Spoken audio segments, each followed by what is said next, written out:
இயேசு பிறந்தார், இயேசு பிறந்தார் உள்ளமதில் இதை என்றும் சாத்திடுவோம். இயேசு பிறந்தார் உள்ளமதில் இதை என்றும் சாத்திடுவோம். புசிப்போம் குடிப்போம் தேவராஜ்யம் அல்ல ஆவியில் மகிழ்வோம்.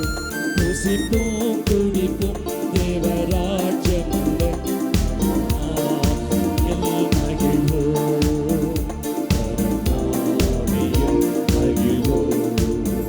பிறந்தார் பிறந்தார் வானவர் புவி மானிடர் புகழ் பாடிட பிறந்தார். அல்லேலூயா. வானவர் புவி மானிடர் புகழ் பாடிட பிறந்தார். ஹல்லேலூயா. இந்த பாவ உலகத்துல நம்மை மீட்கும்படியாய் தேவன் இந்த உலகத்துல வந்தார் என்று நம்ம வேதத்துல வாசிக்கிறோம். எனக்கா நாம மீட்கப்படாமல் இருந்தோமா?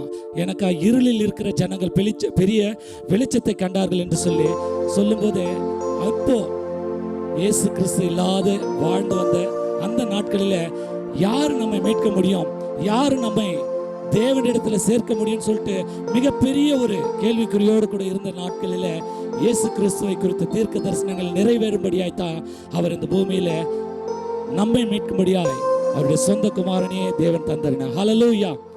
எனக்கா வேதத்துல வாசிக்கிறோம், எந்தெந்த இடத்துல எல்லாம் இஸ்ரவேல் ஜனங்கள், எந்தெந்த இடத்துல எல்லாம் தேவனுடைய பிள்ளைகள் உதவியற்று இருந்தாங்களோ அந்தந்த இடத்துல எல்லாம் அவர் எப்படி வராரா? உதவி செய்கிற எபினேசரா வராரு. எந்தெந்த இடத்துல எல்லாம் அவர் சரீரத்தில் பலவீனத்தோடு கூட இருந்தாங்களோ அந்தந்த இடத்துல எல்லாம் அவர் எப்படி வராரு? நானே உன் பரிகாரியாகிய கர்த்தர் யெகோவா ரப்பாவாக வருகிறார். எந்தெந்த இடத்துல எல்லாம் அவர்கள் தோல்வியை தழுவினார்களோ, எந்தெந்த இடத்துல எல்லாம் அவர்களால் வெற்றி பெற முடியவில்லையோ அந்தந்த இடத்துல எல்லாம் யெகோவா நிச்சயாய் அவர்களுக்கு உதவி செய்தார். ஆனாக்கா இது எல்லாவற்றுக்கும் மேலாக ஏசாயா 9வது அதிகாரத்தில் சொல்லி இருக்கிறது, எல்லாவற்றையும் ஒரே ஒரு தேவனாகிய கர்த்தர், ஒரே ஒரு மனுஷகுமாரன் செய்யும்படியாய்த்தான் இயேசு கிறிஸ்துவை இந்த உலகத்தில் அனுப்பி அவர் எல்லாவற்றிலும் அவர் நமக்கு சுகம் கொடுக்கிற தேவன், அவர் நமக்கு உதவி செய்கிற தேவன், அவர் நமக்கு ஜெயத்தை அளிக்கிற தேவன், அவர் நமக்கு விடுதலையை கொடுக்கிற தேவன், அவர் நம்மை நேசிக்கிற தேவன், அவர் நம்மை எல்லா விதத்திலும் ஜெயத்திலே நடத்துகிற தேவனாய் அந்த சிலுவையிலே நம்மை அவரை ஒப்பு கொடுக்கும்படியாய் நம்ம மீட்கும்படியாய் அவரை தந்தரில் இவ்வளவா இந்த உலகத்தில் அன்பு கூர்ந்தார் என்று வேதம் சொல்லுகிறது. ஹல்லேலூயா. எனக்கா இது மகிழ்ச்சியின் நாள் எப்படி சொல்ல முடியும்னாக்கா, தேவன் எனக்காக நமக்காக இந்த உலகத்திலே வந்தார். ஹல்லேலூயா. அவர் ஒருவராய் வந்தாலும் கூட அநேகர் செய்ய முடியாத காரியத்தை தேவன் ஒருவரே நமக்காக செய்து நம்மை மீட்டு எடுத்திருக்கிறார். ஹல்லேலூயா. நாம மீட்பின் பிள்ளைகளா இந்த இடத்துல நின்று கொண்டிருக்கிறோம். அவரால் ரட்சிக்கப்பட்ட பிள்ளைகளா இந்த இடத்துல நின்று கொண்டிருக்கிறோம். ஹல்லேலூயா. இதோ வேதம் 1 யோவான் முதல் அதிகாரத்தில் இப்படியே சொல்லுகிறது, அவருடைய நாமத்தின் மேலே விசுவாசம் உள்ளவர்களாய் யாரெல்லாம் இருந்தார்களோ அவர் எல்லாரும் எப்படி மாற்றி இருக்கிறாரா? அவருடைய பிள்ளைகள் ஆகும்படியான அதிகாரத்தை கொடுத்திருக்கிறாராம். ஹல்லேலூயா. நம்ம எல்லாரும் அதிகாரம் பெற்ற ஜனங்கள். ஹல்லேலூயா. இந்த உலகத்துல யாரும் நம்மை அதிகாரம் செய்ய முடியாது. நம்முடைய தேவனாகிய கர்த்தர் எனக்கா எல்லாவற்றின் மேலாக நமக்கு அதிகாரம் கொடுத்திருக்கிறார். நாம அவருடைய பிள்ளைகள் என்கிற அதிகாரம். ஹல்லேலூயா. அந்த அதிகாரத்துக்கு மிஞ்சின ஒரு அதிகாரமே இல்லை. ஹல்லேலூயா. இந்த பூமியின் ராஜாக்கள் எல்லாம் ஏதோ ஒரு அதிகாரத்துக்கு கட்டுப்பட்டவர்கள். ஆனால் தேவனாகிய கர்த்தர் அவருடைய சொந்த மகனும் மகளுமாய் நம்மை அபிஷேகத்தின் நிமித்தமாக இந்த உலகத்திற்கு யாருக்குமே கிடைக்காத ஒரு பெரிய அதிகாரத்தை தேவன் நமக்கு தந்திருக்கிறார். ஹல்லேலூயா. நீங்களும் நானும் சொல்ல முடியும், என் தேவன் எனக்கு தகப்பன். ஹல்லேலூயா. அவர் நம்முடைய தகப்பனா இருக்கிறார். ஹல்லேலூயா. குமாரன் உங்களை விடுதலையாக்கினால் மெய்யாகவே விடுதலையாவீர்கள் என்று வேதம் சொல்லுகிறது. அவரால் விடுதலையாக்கப்பட்ட பிள்ளைகளாய் தான் இந்த சபையாய் நாம் நின்று கொண்டிருக்கிறோம். இந்த உலகத்தில் உள்ள ஒவ்வொருவருக்காகவும் அவர் வந்தார். அவர் நம்மை விடுதலையாக்கி இருக்கிறார். ஹல்லேலூயா. இப்பொழுதும் கூட நாம் அப்படியே தேவனை வாழ்த்த போகிறோம், தேவனை உயர்த்த போகிறோம், தேவனை மகிமைப்படுத்த போகிறோம். ஹல்லேலூயா. கரங்களை உயர்த்தி சொல்லலாமா? அப்பா உம்மை வாழ்த்துகிறோம் ராஜா. ஐயா வாழ்க வாழ்க, உம் நாமம் வாழ்க. ஐயா வாழ்க வாழ்க, உம் நாமம் வாழ்க. மீண்டும் ஒரு விஷயம் கூட சொல்லலாம். ஐயா வாழ்க வாழ்க,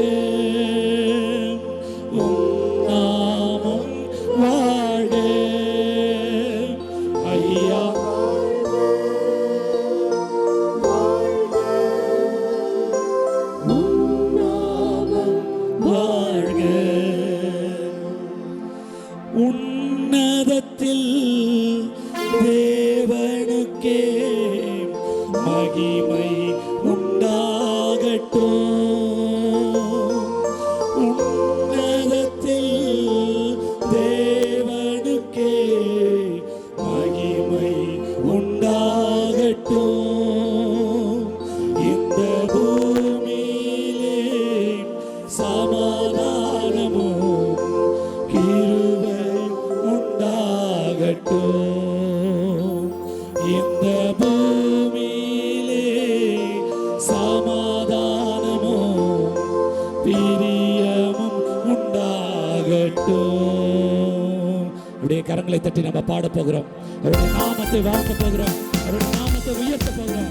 மகிழ்ச்சியோடு கூட உன்னதத்திலே தேவனுக்கு மகிமையும் பூமியிலே சமாதானமும் மனுஷர் மேல் பிரியமும் உண்டாவதாக என்று சொல்லி அந்த நாளிலே தூதர்கள் எப்படி வாழ்த்தினார்களோ இந்த நேரத்திலே கூட ஜீவனுள்ள தேவனாகிய கர்த்தர் இயேசு கிறிஸ்துவை நம்ம வாழ்த்த போகிறோம், உயர்த்த போகிறோம். நன்றி ராஜா. ஐயா வாழ்க வாழ்க, உம் நாமம் வாழ்க. ஐயா வாழ்க வாழ்க, உம் நாமம் வாழ்க. ஐயா வாழ்க வாழ்க, உம் நாமம் வாழ்க. ஐயா வாழ்க வாழ்க, உம் நாமம் வாழ்க. உன்னதத்தில் தேவனுக்கே மகிமை உண்டாகட்டும். உன்னதத்தில் தேவனுக்கே மகிமை உண்டாகட்டும். இந்த பூமியிலே சமாதானமும் பிரியமும் உண்டாகட்டும். இந்த பூமியிலே சமாதானமும் பிரியமும் உண்டாகட்டும். ஐயா வாழ்க வாழ்க, உம் நாமம் வாழ்க. ஐயா வாழ்க வாழ்க, உம் நாமம் வாழ்க. ஐயா வாழ்க வாழ்க, உம் நாமம் வாழ்க. ஐயா வாழ்க வாழ்க, உம் நாமம் வாழ்க. தேவனுக்கே மகிமை, தெய்வத்துக்கே மகிமை, தேவனுக்கே மகிமை, எங்கள் தெய்வத்துக்கே மகிமை. என்னை தேடி வந்து மீட்டவரே, தினம் உமக்கே மகிமை. என்னை தேடி வந்து மீட்டவரே, தினம் உமக்கே மகிமை. ஐயா வாழ்க வாழ்க, உம் நாமம் வாழ்க. ஐயா வாழ்க வாழ்க, உம் நாமம் வாழ்க.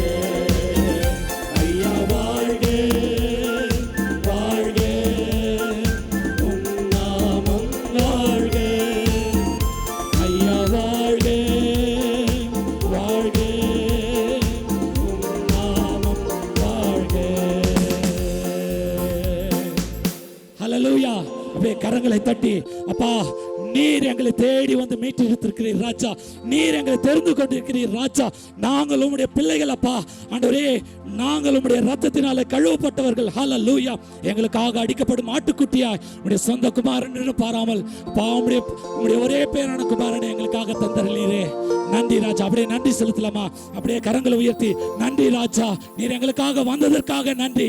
நீர் எங்களுக்காக இந்த பூமியிலே அப்பா நீர் எங்களை மீட்கும்படியாய் உண்மையே தந்தீரே. நன்றி நன்றி நன்றி நன்றி. அப்படியே வாய்களை திறந்து நன்றி செலுத்தலாம். நாம யாரும் மௌனமா இருக்க தேவையில்லை.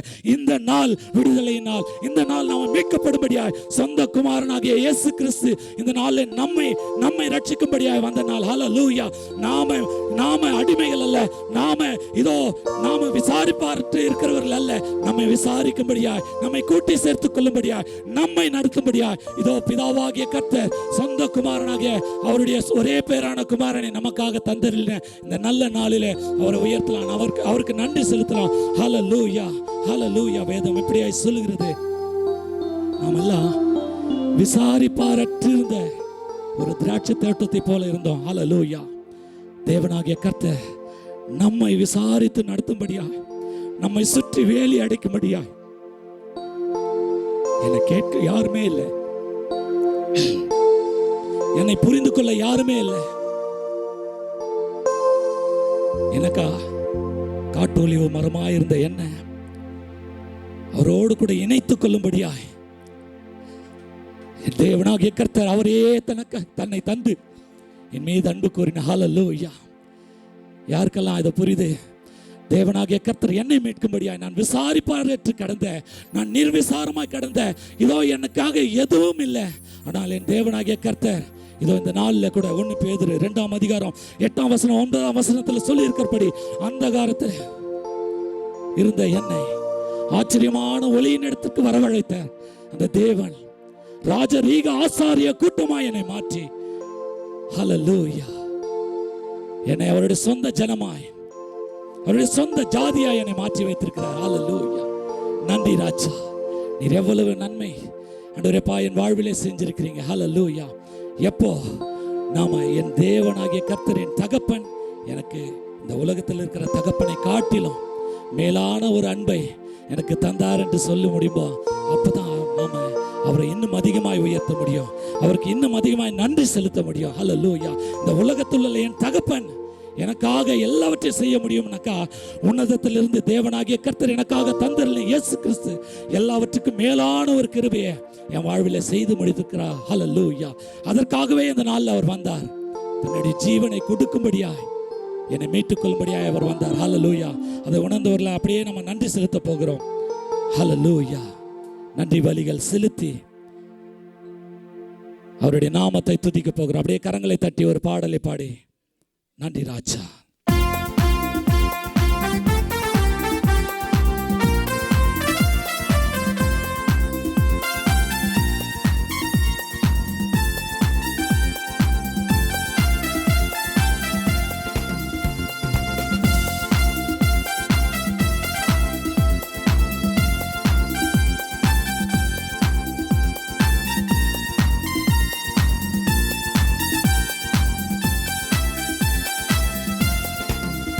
கர்த்தர் செய்த நன்மைக்காக நன்றி செலுத்த வந்தோம்.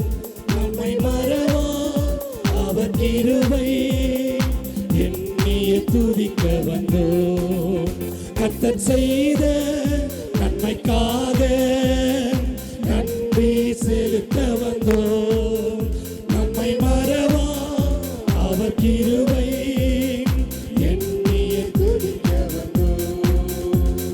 பலிகள் செலுத்தியே நாங்கள் ஆலயம் கூடி வந்தோம்.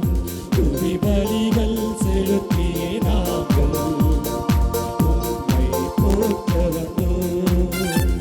துதி பலிகள் செலுத்தியே நாங்கள் ஆலயம் கூடி வந்தோம். துதி பலிகள் செலுத்தியே நாங்கள் உம்மை போற்ற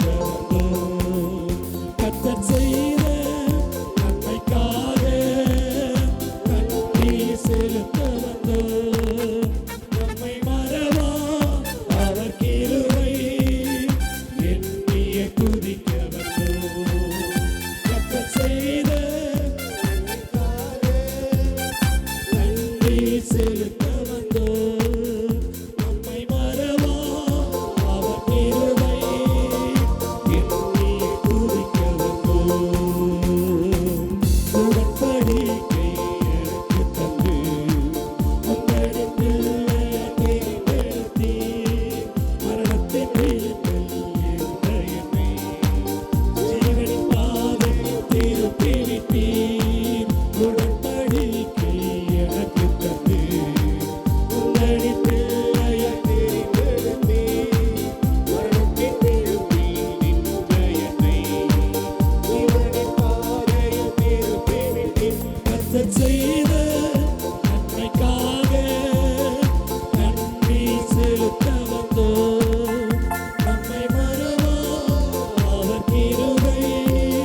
கரங்களை தட்டி நன்றி ராஜா, நன்றி அப்பா, நன்றி ராஜா. எங்களோடு கூட இயேசு கிறிஸ்துவின் மூலமாக ராஜா நீர் உடன்படிக்கையை ஏற்படுத்தி தகப்பனே ராஜா உம்முடைய பிள்ளைகளாய் எங்களை அங்கீகரித்திருக்கிறீரே அப்பா. உம்முடைய மகளாய் உம்முடைய மகனாய் நீர் ஏற்றுக்கொண்டு இருக்கிறீரே, உமக்கு நன்றி நன்றி நன்றி ராஜா. அப்பா நீர் இல்லாமல் எங்களை யார் ஏற்றுக்கொள்ளக்கூடும் ராஜா? ஆண்டவரப்பா உம்மை இல்லாமல் எங்களை யார் நேசிக்க கூடும் ராஜா? ஆண்டவரப்பா ஜீவனை கொடுக்கக்கூடிய அன்பு, ஜீவனை கொடுத்து எங்களை மீட்டுக்கொண்ட அந்த அன்பிற்காக நன்றி நன்றி நன்றி ராஜா, நன்றி தகப்பனே. ஹல்லேலூயா. Thank you Jesus, thank you Father. ஆண்டவரே மகத்தான அன்பிற்கு நன்றி ராஜா. ரோமர் 8ஆம் அதிகாரத்துல இப்படியாய் சொல்லுகிறது, அந்தபடி திரும்பவும் பயப்படுகிறதற்கு நீங்கள் அடிமைத்தனத்தின் ஆவியை பெறாமல் அப்பா பிதாவே என்று கூப்பிட பண்ணுகிறேன் புத்திர சுவிகாரத்தின் ஆவியை பெற்றிருக்கிறீர்கள் என்று சொல்லி வேதம் சொல்லுகிற இந்த நாளில் நிற்கிற நாம் தேவனுடைய பிள்ளைகள். ஹல்லேலூயா. இயேசு கிறிஸ்துவின் இரத்தத்தினாலே மீட்கப்பட்டவர்கள். ஹல்லேலூயா. அவர் நம்மை மீட்கும்படியாய் தம்மையே ஒப்பு கொடுத்திருக்கிறார். ஹல்லேலூயா. இதோ நான் விசாரிப்பாரற்று இருந்த நிலம் அல்ல, நான் விசாரிப்பாரற்று இருந்த திராட்சை தோட்டம் அல்ல, என்னை விசாரிக்க, என்னை நடத்த, என்னை ஆசீர்வதிக்க, என்னை ஒவ்வொரு நாளும் நேசிக்க தேவனாகிய கர்த்தர் எனக்கு உண்டு. ஹல்லேலூயா. நான் அவராலே மீட்கப்பட்டவன். நன்றி ராஜா. இப்பொழுது கூட அப்படியே நம்ம கரங்களை உயர்த்தி எல்லோருக்கும் தெரிந்திருக்கிற ஒரு பாடல், சர்வத்தையும் படைத்த தேவனாகிய கர்த்தரை ஹல்லேலூயா இந்த நேரத்தில் உயர்த்த போகிறோம். நமக்காக அவர் தாழ்மையை தரித்துக் கொண்டார். ஹல்லேலூயா. சிங்காசனத்தை விட்டு இறங்கி இதோ நம்மை மீட்கும்படியாய் மனுஷராலே நிந்திக்கப்படுவதற்கும் அவமானப்படுத்தப்படுவதற்கும் மனுஷராலே நியாயம் தீர்க்கப்படுவதற்கும் தன்னையே ஒப்பு கொடுத்த தேவன், தடவாய் அன்பு வைத்த அந்த தேவனை நம்ம உயர்த்த போகிறோம். நன்றி ராஜா.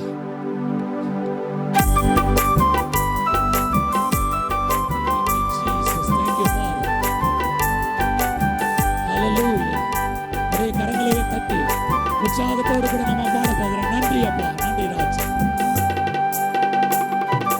வெத்தலையில் பிறந்தவரை போற்றி துதி மனம், இன்னும் வெத்தலையில் பிறந்தவரை போற்றி துதி மனமே. சர்வத்தையும் படைத்தாண்ட, சர்வத்தையும் படைத்தாண்ட சர்வ வல்லவர், இங்கு தாழ்மையுள்ள தாய்மடி தலை சாய்க்கலாம்,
மிகுதியாய் நம் மீது அன்பு வைத்த தேவன். ஹல்லேலூயா, ஹல்லேலூயா. உற்சாகமா இருக்கிறீங்களா?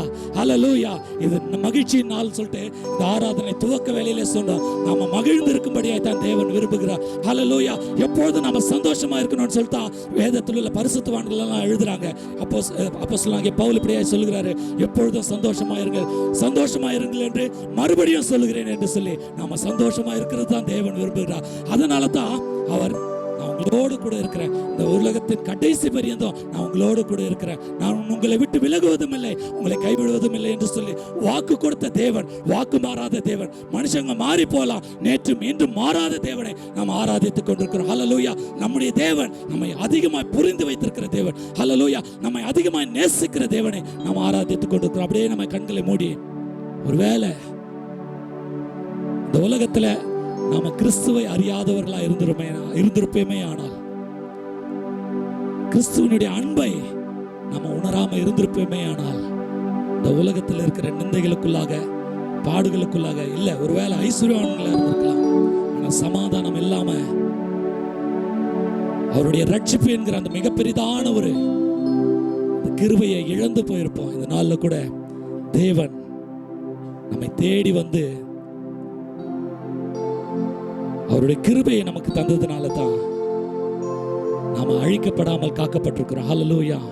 எத்தனை பேரால் அதை விசுவாசிக்க முடிகிறது? அப்பா, நீர் என்னை தேடி வராதிருந்தா நான் எங்கோ அழிந்திருப்பேன். உடைய கிருபையை நீங்க தராதிருந்தா நான் எப்பொழுதோ அழிந்து போயிருப்பேன். ஹல்லேலூயா. அப்படியே கரங்களை உயர்த்தி ஒரு விஷயம் கூட தேவனுக்கு, கர்த்தருக்கு முன்பதாய் நம்மை தாழ்த்தி தேவனுக்குள்ளாக நம்மை ஒப்புக் கொடுப்போம். ஹல்லேலூயா.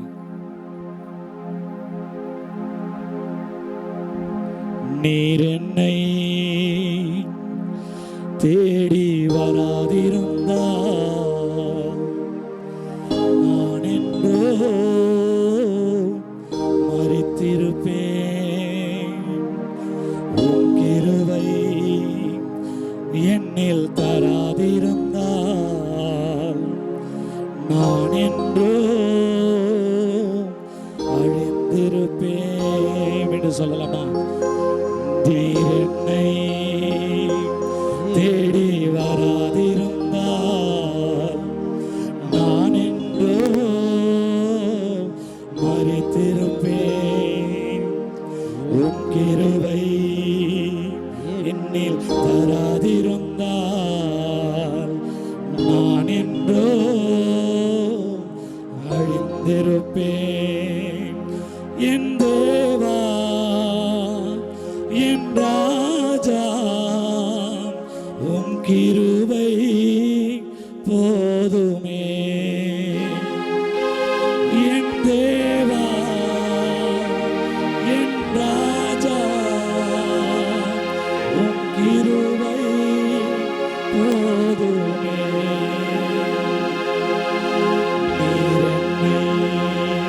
தேடி வராதிருந்தால் நான் என்றோ மரித்திருப்பேன். உன் கிருபை என்னில் தராதிருந்தால் நான் என்றோ அழிந்திருப்பேன்.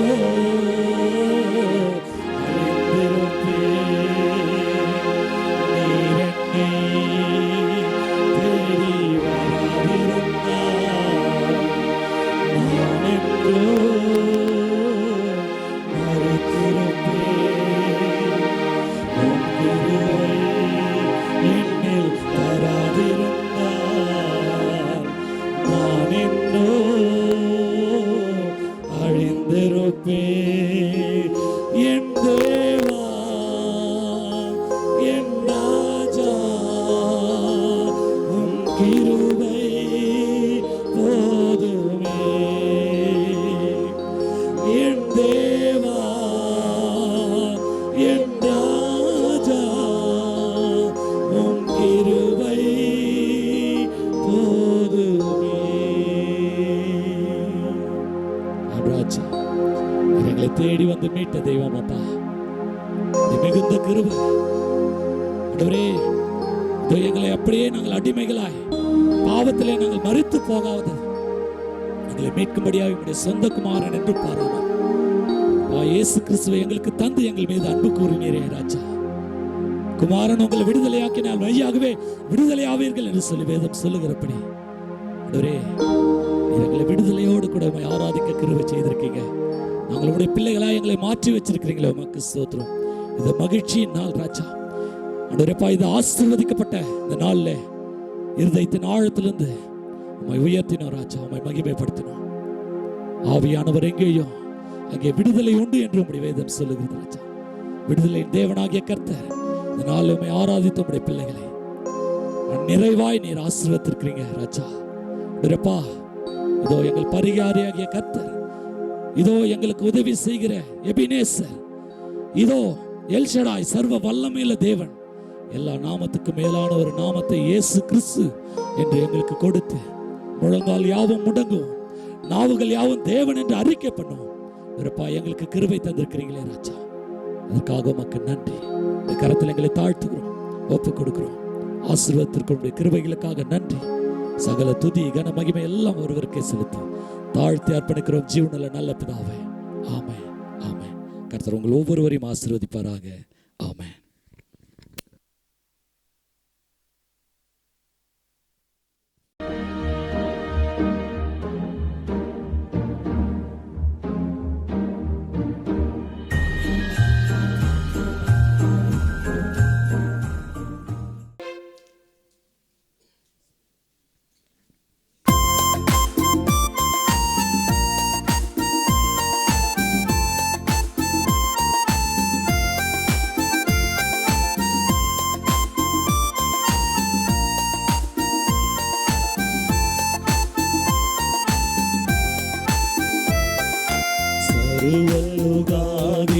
நமஸ்காரம் சர்வ சிருஷ்டிகளே நமஸ்காரம். கரை கடல் உயிர்வான் சகலமும் படைத்த தயவர பிதாவே நமஸ்காரம். கரை கடல் உயிர்வான் சகலமும் படைத்த தயவர பிதாவே நமஸ்காரம். திருவாவதாரா நமஸ்காரம்.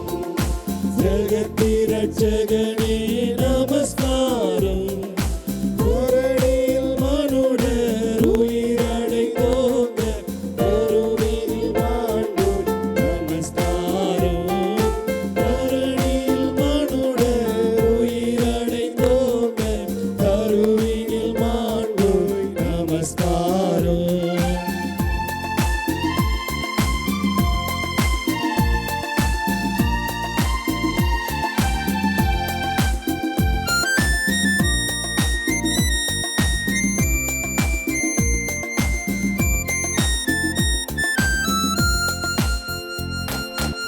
பரிசுத்த ஆவி நமஸ்காரம். பரமசல் குருவே நமஸ்காரம். அருமையாய் அடியார் அகத்தினில் வசிக்கும் அரிய சித்தே சதா நமஸ்காரம். அருமையாய் அடியார் அகத்தினில் வசிக்கும் அரிய சித்தே சதா நமஸ்காரம்.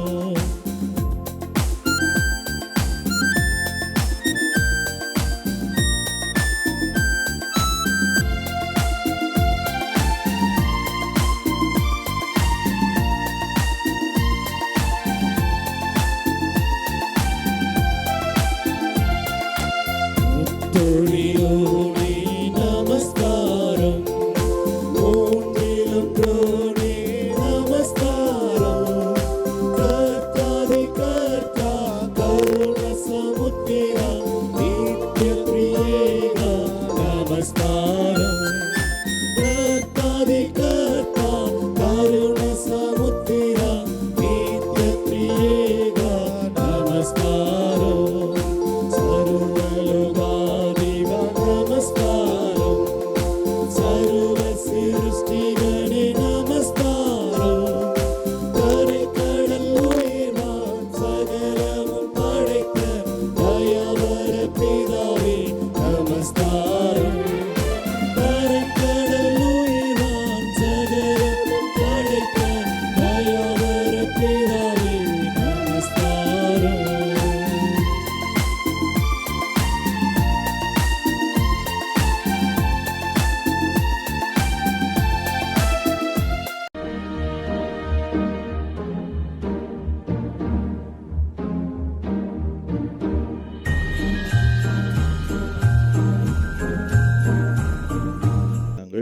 வாழ்த்தி வரவேற்கிறோம். சிரமங்கள் மத்தியிலையும் டியூட்டியெல்லாம் முடிச்சுட்டு நீங்கள் வந்ததுக்காக தேவனை நான் துதிக்கிறேன்.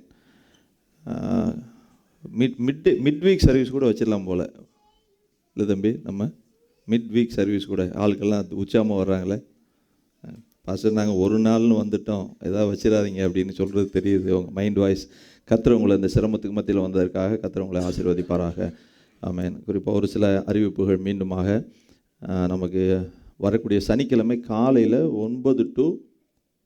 7 to 10 3 மணி நேரம் ஆண்டு இறுதி நன்றி அறிவித்தல் கூட்டம், தேங்க்ஸ் கிவிங் ப்ரேயர் இருக்குது. அதில் நம்ம எல்லாருக்கும் சாட்சி சொல்வதற்கு வாய்ப்புகள் கொடுக்கப்படும். ஏன்னா நம்ம பொதுவாக சபையில் எல்லா வாரங்களையும் சாட்சி சொல்வதற்கான நேரம் கொடுக்கப்படுவதில்லை. நீங்கள் வரக்கூடிய சனிக்கிழமை 28ஆம் தேதி காலையில் 7 மணி முதல் 10 மணி வரை நீங்கள் இந்த வருடத்திலே தேவன் உங்களுக்கு செய்த நன்மைகளை சாட்சியாக அறிவிக்கும்படியாக உங்களை நாங்கள் கேட்டுக்கொள்கிறோம். எல்லாரும் கடந்து வருவதற்கு நாங்கள் விரும்புகிறோம். எத்தனை பேருக்கு லீவ் இருக்குது சனிக்கிழமை? கொஞ்சம் பேர் தான் கை தூக்குற மாதிரி இருக்குது. வந்துடுங்க, எப்படியாவது வந்துடுங்க. கர்த்தர் நடத்துவாராக. அதுக்கு அடுத்தபடியாக நமக்கு புது வருட ஆராதனையானது 31ஆம் தேதி இரவில் ஒரு 10:30 நாங்கள் தொடங்குவதற்காக நாங்கள் ஆயத்தம் பண்ணியிருக்கிறோம். 10:30 தொடங்கி ஒரு 1 மணி 1:15 வரை நடைபெறும். உணவு அங்கே நம்ம எல்லோரும் இருந்து அமர்ந்து சாப்பிட்டு விட்டு போவதற்கான ஏற்பாடுகளை சபை செய்திருக்கிறது. அதுக்காக எல்லோரும் கலந்து வந்துடுங்க. 31ஆம் தேதி இரவு 10:30 மணிக்கு, சரிங்களா? அதுக்கு தவறாது வந்து விடுங்க. லொக்கேஷன் அந்த இடம் எங்கே வைத்து நடைபெறும் என்பதை நாங்கள் உங்களுக்கு அந்த நம்மளுடைய வாட்ஸ்அப் குழுவில் நாங்கள் உங்களுக்கு பதிவு செய்வோம். அதை பின்பற்றி வந்து விடுங்கள். கர்த்தர் தாமே உங்களை ஆசீர்வதிப்பாராக. சோதரம். ஹல்லேலூயா. தம்பி சொன்னது மாதிரி எல்லோரும் உற்சாகமாக எல்லா காரியத்திலையும் நான் யோசிச்சு பார்த்தேன். அப்படி த பாடி ஆஃப் கிரைஸ்ட் எப்படி ஃபங்க்ஷன் ஆகும்? அப்படி கை ஒரு பக்கம் ஃபங்க்ஷன் ஆகும், கால் ஒரு பக்கம் ஃபங்க்ஷன் ஆகும், கண் ஒரு பக்கம் ஃபங்க்ஷன் ஆகும், மூளை ஒரு பக்கம். மூளை தான் எல்லாத்தையும் டைரக்ட் பண்ணிட்டு இருக்கோம். அப்புறம் இது மாதிரி ஃபங்க்ஷன் ஆனது மாதிரி by the grace of God அந்த கிறிஸ்மஸ் அந்த ப்ரோக்ராம் ரொம்ப நேர்த்தியாக நான் எப்படின்னா ஊரில் இருக்கிற ஒரு மகிழ்ச்சி எனக்கு காணப்பட்டது. சோதரம். ஹல்லேலூயா. தம்பி கூட தம்பி யார் பரணி வந்தார். எம்டியாக இருந்ததுன்னு டக்குன்னு பார்த்தோன்னா ஒரு மணி நேரத்தில் பயங்கரமாகிடுச்சு இந்த இடமே அலங்கரிக்கப்பட்டு அப்படின்னாரு. உங்கள் எல்லாருடைய ஒத்துழைப்புகள். கொஞ்சம் பேர் இங்கே வந்திருக்கவே மாட்டீங்க, அந்த நேரத்துக்கு தான் வந்திருப்பீங்க. ஆனால் பிஹைண்ட் த ஸ்க்ரீன் நீங்களும் ஒர்க் பண்ணியிருக்கீங்க ரொம்ப காரியங்கள். ஹல்லேலூயா. திரை மறைவுக்கு பின்னால் ரொம்ப பேர் இதில் வேலை செய்திருக்கிறீங்க. உங்களுடைய பொருள் உதவிகளால் வேலை செஞ்சுருக்கிறீங்க. உங்களோட ஐடியாக்களால் எங்களுக்கு உற்சாகப்படுத்தியிருக்கிறீங்க. அதனால தான் கர்த்தர் மகிமைப்படுகிறார். ஹல்லேலூயா. அந்த பாடி ஆஃப் கிரைஸ்ட் எப்படி செயல்படணும் அது ஒரு எக்ஸாம்பிளாக பார்த்தேன். நான் கடந்த இந்த நவம்பர்லேருந்தே பாடி ஆஃப் கிரைஸ்ட்டை பற்றி ஒரு செய்தி எடுக்கணும்னு நினைத்து கொண்டு இருந்தேன். நான் அது ஃபங்க்ஷன் ஆனது பார்க்கும்போது மிகுந்த மகிழ்ச்சியாக இருந்தது. ஹல்லேலூயா. இன்னும் அதை மாதிரி நம்ம எல்லாம் இணைந்து நம்ம செயல்படும் பொழுது கர்த்தர் அதிகமாய் மகிமைப்படுவார். ஹல்லேலூயா. நம்ம இந்த நாளும் கூட தேவ செய்திக்குள்ளாக கடந்து போவோம். ரொம்ப நேரம் எடுக்கிறதுக்கு நாங்கள் விரும்பவில்லை. சீக்கிரமாக முடித்து விடுவோம். 8:30 முடிச்சிடணும் அப்படின்னு நினச்சோம். நாளைக்கு டியூட்டி எல்லாருக்கும் இருக்கு இல்லையா? ஆமென். கிறிஸ்மஸ் அப்படின்னாவே இயேசுவோடைய பிறப்பை பற்றி பேசுவோம், குழந்தை இயேசுவை பற்றி பேசுவோம், இல்லாட்டி மரியாதை பற்றி பேசுவோம், இப்படிலாம் நம்ம பேசுவோம். பட் எனக்கு ரொம்ப ஸ்ட்ரைக் பண்ணது அப்படின்னா ஒரு மனிதனை பற்றி ஒரு ஆம்பளை பற்றி பேசணும், ஒரு புருஷனை பற்றி பேசணும் அப்படின்னு எனக்கு தோணுச்சு. அதான் சித்தம் நிறைவேற்றிய உத்தம புருஷன். யாருன்னு சொல்ல முடியுமா?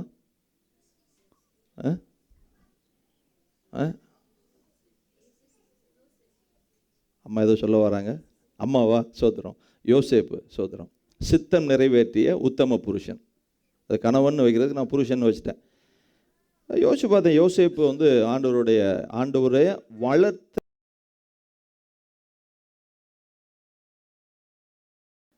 நான் யோசேப்போட இன்ஃப்ளூயன்ஸால் ஆண்டவர் பிறக்கலை. ஆனால் ஆண்டவர் முன்குறித்தபடியே தீர்க்க தரிசனமாக சொன்னதுபடியே தாவீதின் வம்சத்தில் தோன்றிய யோசேப்புக்கு மகனாகும்படியாக கன்னிமரியாளின் வயிற்றிலே ஆண்டவராக இயேசு கிறிஸ்துவை பிறக்க செய்தார். எத்தனை பேர் ஆமென்னு சொல்ல முடியும்? ஹல்லேலூயா. வாசிக்கலாம். மத்தேயு 1ஆவது அதிகாரம் 18வது வசனத்திலேருந்து 25வது வசனம் வரைக்கும். ஆ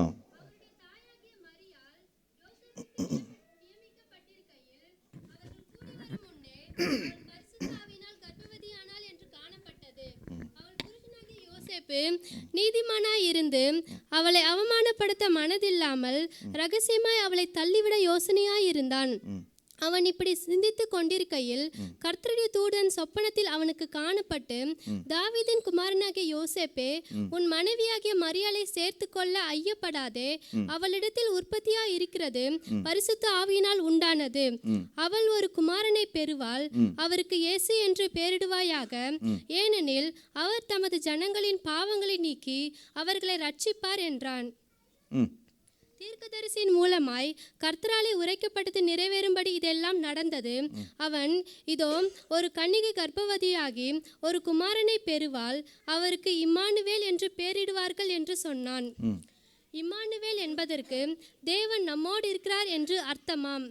யோசேப்பு நித்திரை தெளிந்து எழுந்து கர்த்தருடைய தூதன் தனக்கு கட்டளையிட்டபடியே தன் மனைவியை சேர்த்து கொண்டு அவள் தன் முதற் பேரான குமாரனை பெருமளவும் அவளை அறியாதிருந்து அவருக்கு இயேசு என்று பெயரிட்டான். ஆமென். நன்றிமா சோதரம். பாருங்க, இந்த வசனத்தை பார்க்கும் பொழுது யோசேப்புக்கு யார் நியமிக்கப்பட்டிருக்கிறார்கள்? மரியாள் நியமிக்கப்பட்டு விட்டார்கள். அந்த நியமிக்கப்பட்டிருக்கையில், அதாவது பெட்ராத்தல் முடிச்சிருக்கிறாங்க, நிச்சயதார்த்தம் நடைபெற்றிருக்கிறது. யூதர்கள்லாம் நிச்சயதார்த்தம் முடிந்து 6 மாதம் 1 வருஷம் அது மாதிரி ரொம்ப நாள் கழித்து அந்த திருமணத்தை அவங்க பெரும்பாலும் செய்வார்கள். அப்போ குறைந்தது 6 மாதம் கேப்பாவது இருக்கும். அப்போ நிச்சயிக்கப்பட்டிருக்கையில் அவர்கள் கூடி வரும் முன்னே அப்படி போட்டிருக்குது. அப்போது ஆங்கில பைபிளில், மெசேஜ் பைபிளில் போட்டிருக்குது, before they came to the marriage bed அப்படின்னு போட்டிருக்குது. அவர்கள் கூடி வரும் முன்பதாகவே என்னானது? அவள் பரிசுத்த ஆவியினால் கர்ப்பவதி ஆனாள் அப்படின்னு. அப்போ அநேகருக்கு எப்படா பரிசுத்த ஆவியினால் கர்ப்பவதியாக முடியும்? ஆண்டவர் பிதா குமாரன் பரிசுத்த ஆவியானவர் ஆகிய திரியேக தெய்வத்தை தான் நாம் ஆராதிக்கிறோம். எத்தனை பேர் ஆமென்னு சொல்ல முடியும்? கை தூக்கம் பார்க்கணும். திரியேக தெய்வத்தை நான் ஆராதிக்கிறேன்னு சொல்கிறவங்க, இந்த திரியேக தெய்வத்தை நான் எந்த விதமான சந்தேகமும் இல்லாமல் நான் விசுவாசிக்கிறேன்னு சொல்கிறவங்க கை தூக்குங்க பார்ப்போம். ஹல்லேலூயா. ஏன்னா என்கிட்ட வந்து கேட்டாங்க, பிதா யாரு, பரிசுத்த ஆவியார்னு ஒருத்தர் என்கிட்ட கேட்டுக்கிட்டு இருந்தார் பல வருடங்களுக்கு முன்பு. அப்போது நான் அவர் சொல்லதெல்லாம் கேட்டு கடைசியில் சொன்னேன், நீங்கள் அறிய வேண்டிய ஒரு நபரை நீங்கள் அறிந்து கொண்டீர்களானால் நீங்கள் மற்ற காரியங்களை அறிந்து கொள்வீர்கள். அப்போ இயேசு கிறிஸ்து யார் என்பதை நாம் தெளிவாக அறிந்து கொண்டோம் என்றால் பரிசுத்த ஆவியானவர் யார் என்றும் பிதா யார் என்றும் தெளிவாக அறிந்து கொள்ள முடியும். ஹல்லேலூயா. அப்போ அதனால தான் எழுதுறாரு. இந்த எழுத்தாளர் மத்தேயு எப்படி எழுதுறாருன்னா, பரிசுத்த ஆவியினால் அவள் என்ன ஆனாலாம்? கர்ப்பவதியானால் என்று எழுதப்பட்டிருக்கு. அப்போ நான் யோசிச்சு பார்த்தேன், தேவனால் கர்ப்பவதியாகனால் அவா. அப்போ கேட்குறான், தேவன் வந்து தகாத முறையிலே ஒரு பெண்ணோடு கூட பெண் கற்பம் தரிக்கும்படியாக செய்தாலா? இல்லை, கர்த்தராலே கூடாத காரியம் ஒன்றுமே இல்லை. அல்லேலூயா. எப்படின்னா, இல்லாதவைகளை அவர் எப்படி அழைக்கிறாராம்? இருக்கிறவைகள் போல அழைக்கிறார் என்று வசனம் சொல்லுகிறது. அது மட்டுமல்ல, அவர் அதரிசனமான தேவனாக இருக்கிறார். சோத்திரம். நான் யோசிச்சு பார்த்தேன், சீஷர்கள் ஆண்டவராக இயேசு கிறிஸ்து மரணம் அடைந்து விட்டார், மரணம் அடைந்து அடக்கம் பண்ணிட்டாங்க. அவர் மீண்டும் உயிர்த்தெழுதலுக்கு முன்பாக 12 சீஷர்களும் எங்கே கூடியிருக்கிறாங்க? எருசலேமில் கூடியிருக்கிறாங்க. அது 11 சீஷர்கள் நினைக்கிறேன், அந்த 11 சீஷர்கள். அப்போ அவங்க கூடியிருக்கும் பொழுது என்ன நடைபெறுகிறது அப்படின்னா, கதவு பூட்டி இருக்குது, ஆனால் இயேசு கிறிஸ்து உள்ளே வந்திருக்கிறார். ஹல்லேலூயா, ஹல்லேலூயா. அந்த மகிமையின் சரீரத்தோடு கூட கடந்து வந்திருக்கிறார். அப்போ நான் என்ன நினைச்சேன், அடைக்கப்பட்ட கதவுக்குள்ளே இயேசு கிறிஸ்துவால் போக முடியும். அடைக்கப்பட்டு வைத்திருக்கிற கல்லறை வாசலை அவருடைய வல்லமை புரட்ட முடியும். அவருடைய வல்லமையானது ஒரு மனுஷனை உயிர்த்தலை செய்ய முடியும். அவருடைய வார்த்தையானது ஒரு மனுஷனை உயிர்த்தலை செய்ய முடியும். இது எல்லாம் இல்லைன்னு சொன்னாலும், ஆண்டவர் முதலாவதாக ஆதி ஆகமத்தில் இந்த உலகத்தை படைக்கும் பொழுது மனுஷனை மண்ணிலிருந்து படைச்சார். ஒரு குயவன் மண்ணிலிருந்து மண் சட்டி செய்கிறது கூட சில கீறல்கள் விழுந்துருது, சில அதில் பிழைகள் ஏற்பட்டுருது, உடைந்து விரிசல்கள் உண்டாகிறது. ஆனால் மனிதனை எப்படி ஆண்டவர் படைத்தார்னா நேர்த்தியாய் படைத்தார். சரி, அதை மண்ணை எடுத்து படைக்கிறது ஆண்டவருக்கு லேசுன்னு சொல்லலாம். வார்த்தையால உண்டாக கடவது உண்டாக கடவது உண்டாக கடவது என்று சொல்லும் பொழுது ஒவ்வொரு காரியங்களும் பூமி மேலே உண்டாயிட்டு. எத்தனை பேர் விசுவாசிக்கிறீங்க? அப்போ மரியாளின் வயிற்றிலே ஆண்டவராய் இயேசு கிறிஸ்து உண்டாக கடவுதுன்னு பிதா சொன்ன, அவருடைய வார்த்தை சொன்னா நடக்காது ஒன்றும் இல்லையே. ஹல்லேலூயா, ஹல்லேலூயா. I used to have a blind faith on the word of God. Blind faith. I never ask any questions. If I ask any question on the word of God, இந்த வார்த்தையின் மேல நான் கேள்வி கேட்டுட்டேன்னா நான் என் புத்தியை பயன்படுத்துகிறேன். அப்ப நான் புத்தியை பயன்படுத்தினா தேவன் என்னை ஆளுகை செய்வதற்கு வெளியே நான் வந்துடுறேன். நான் வந்து ஆண்டவர் ஆளுகை செய்வதற்கு என்னைய ரூல் பண்ணி, என்னைய கவர்ன் பண்ணி, என்னை நடத்துவதற்கு விரும்பாம அதை விட்டு வெளியே வரப்போய் தான் என் ஞானத்தால நான் வந்து அந்த கேள்விகளை கேட்கிறேன். இல்லையா? இன்னைக்கு அநேகருக்கு ஆண்டவரை ரட்சிக்கப்பட்டுட்டோம், ஞானஸ்தானம் பட்டு அநேகர் இந்த கேள்வியெல்லாம் இருக்குது சோதரம். இல்லை, வேத புத்தகத்தை வாசிக்க நமக்கு அதன் விவரங்களை எல்லாம் தெளிவாக கற்றுக்க தரக்கூடிய தேவனாக இருக்கிற தேவன். ஹல்லேலூயா. அப்போ இந்த இடத்துல கூடி வரும் முன்னே கர்ப்பவதி ஆயிட்டாலாம். Before they came to the marriage bed.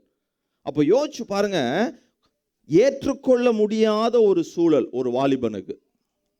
யோசேப்பு ஒரு 40 வயசு கூட இருக்கலாம் யோசேப்புக்கு. ஏன்னா யூதர்கள் பொதுவாகவே அந்த 40 வயசில் தான் திருமணம் முடிக்கிறாங்க. யூத வழக்கத்தின்படி அந்த கலாச்சாரம் அப்படி தான் சொல்லியிருக்குது, வரலாறு அப்படி தான் சொல்லியிருக்குது. ஒரு 40 வயசாக இருந்தாலும் திருமணம் முடிக்கக்கூடியவன். அந்த யோசேப்பு அப்படி ஏற்றுக்கொள்ள முடியாத ஒரு தருணம்.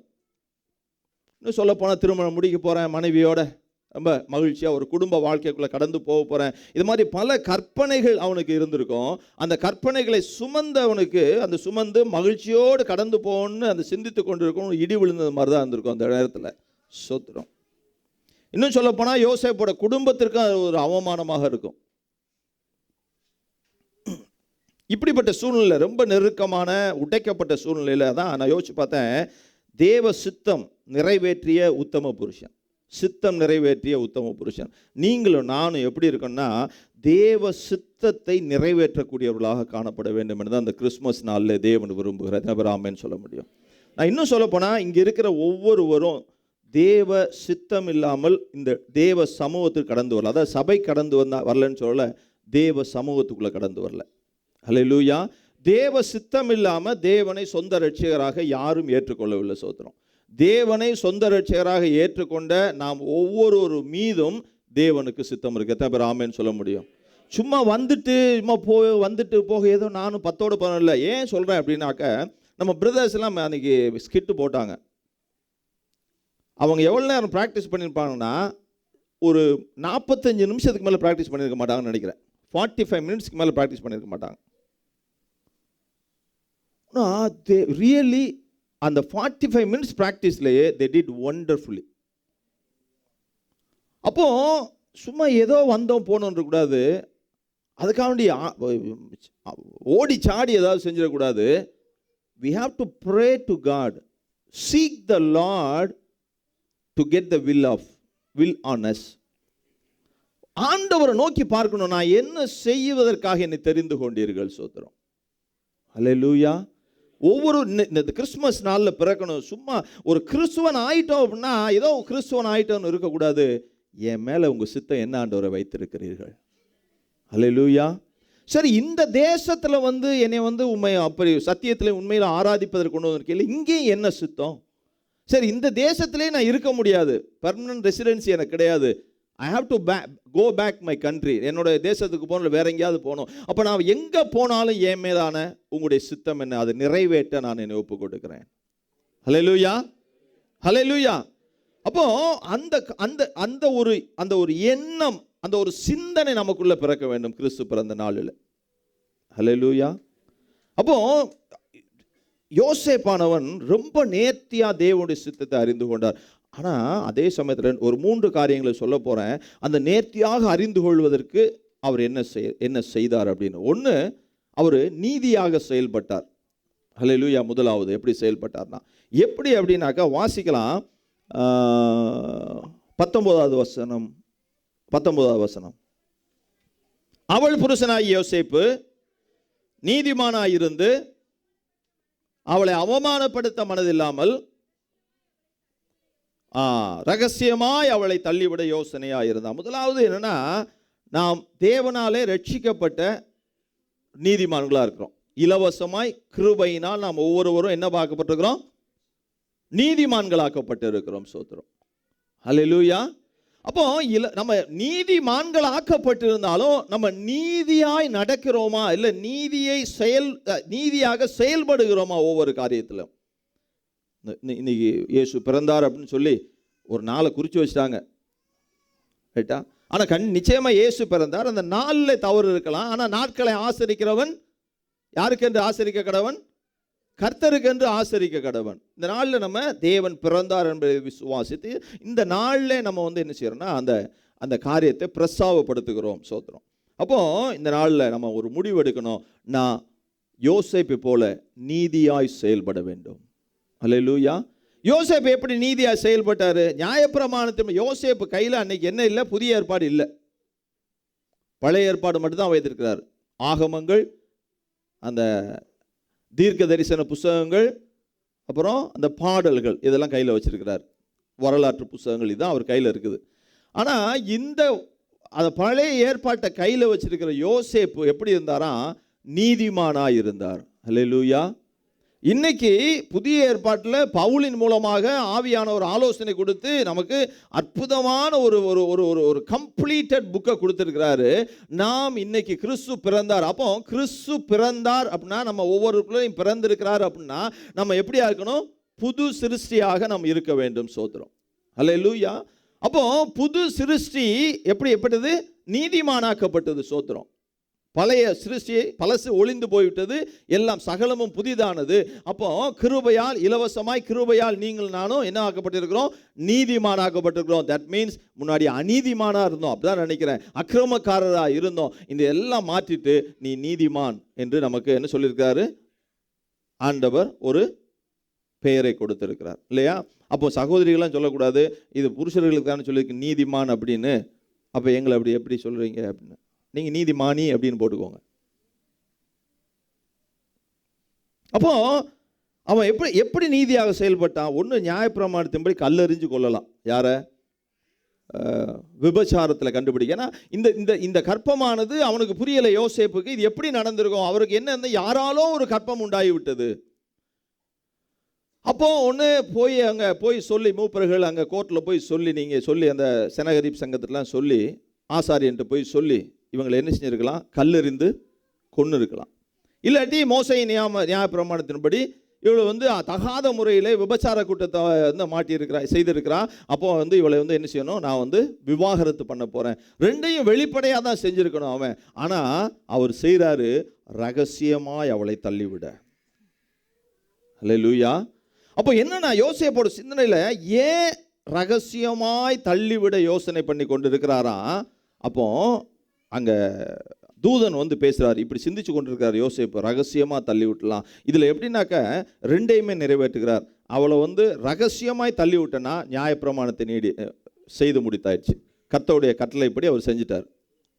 ரெண்டாவது, இந்த மனுஷியை ரகசியமாக தள்ளிவிட்டா அட்லீஸ்ட் இந்த மனுஷிக்கு உண்டான கற்பம் யாரால உண்டாயிருந்ததோ அவங்கள ரகசியமாக கூட கல்யாணம் முடிச்சு போட்டோம் அப்படின்னு. அப்போ அந்த நீதியான காரியங்களை நடப்பித்தல் எப்படி யோசிச்சு பார்த்தோன்னா, கர்த்தருக்கு முன்பாகவும் மனிதனுக்கு முன்பாகவும் நீதியாக இருப்பது.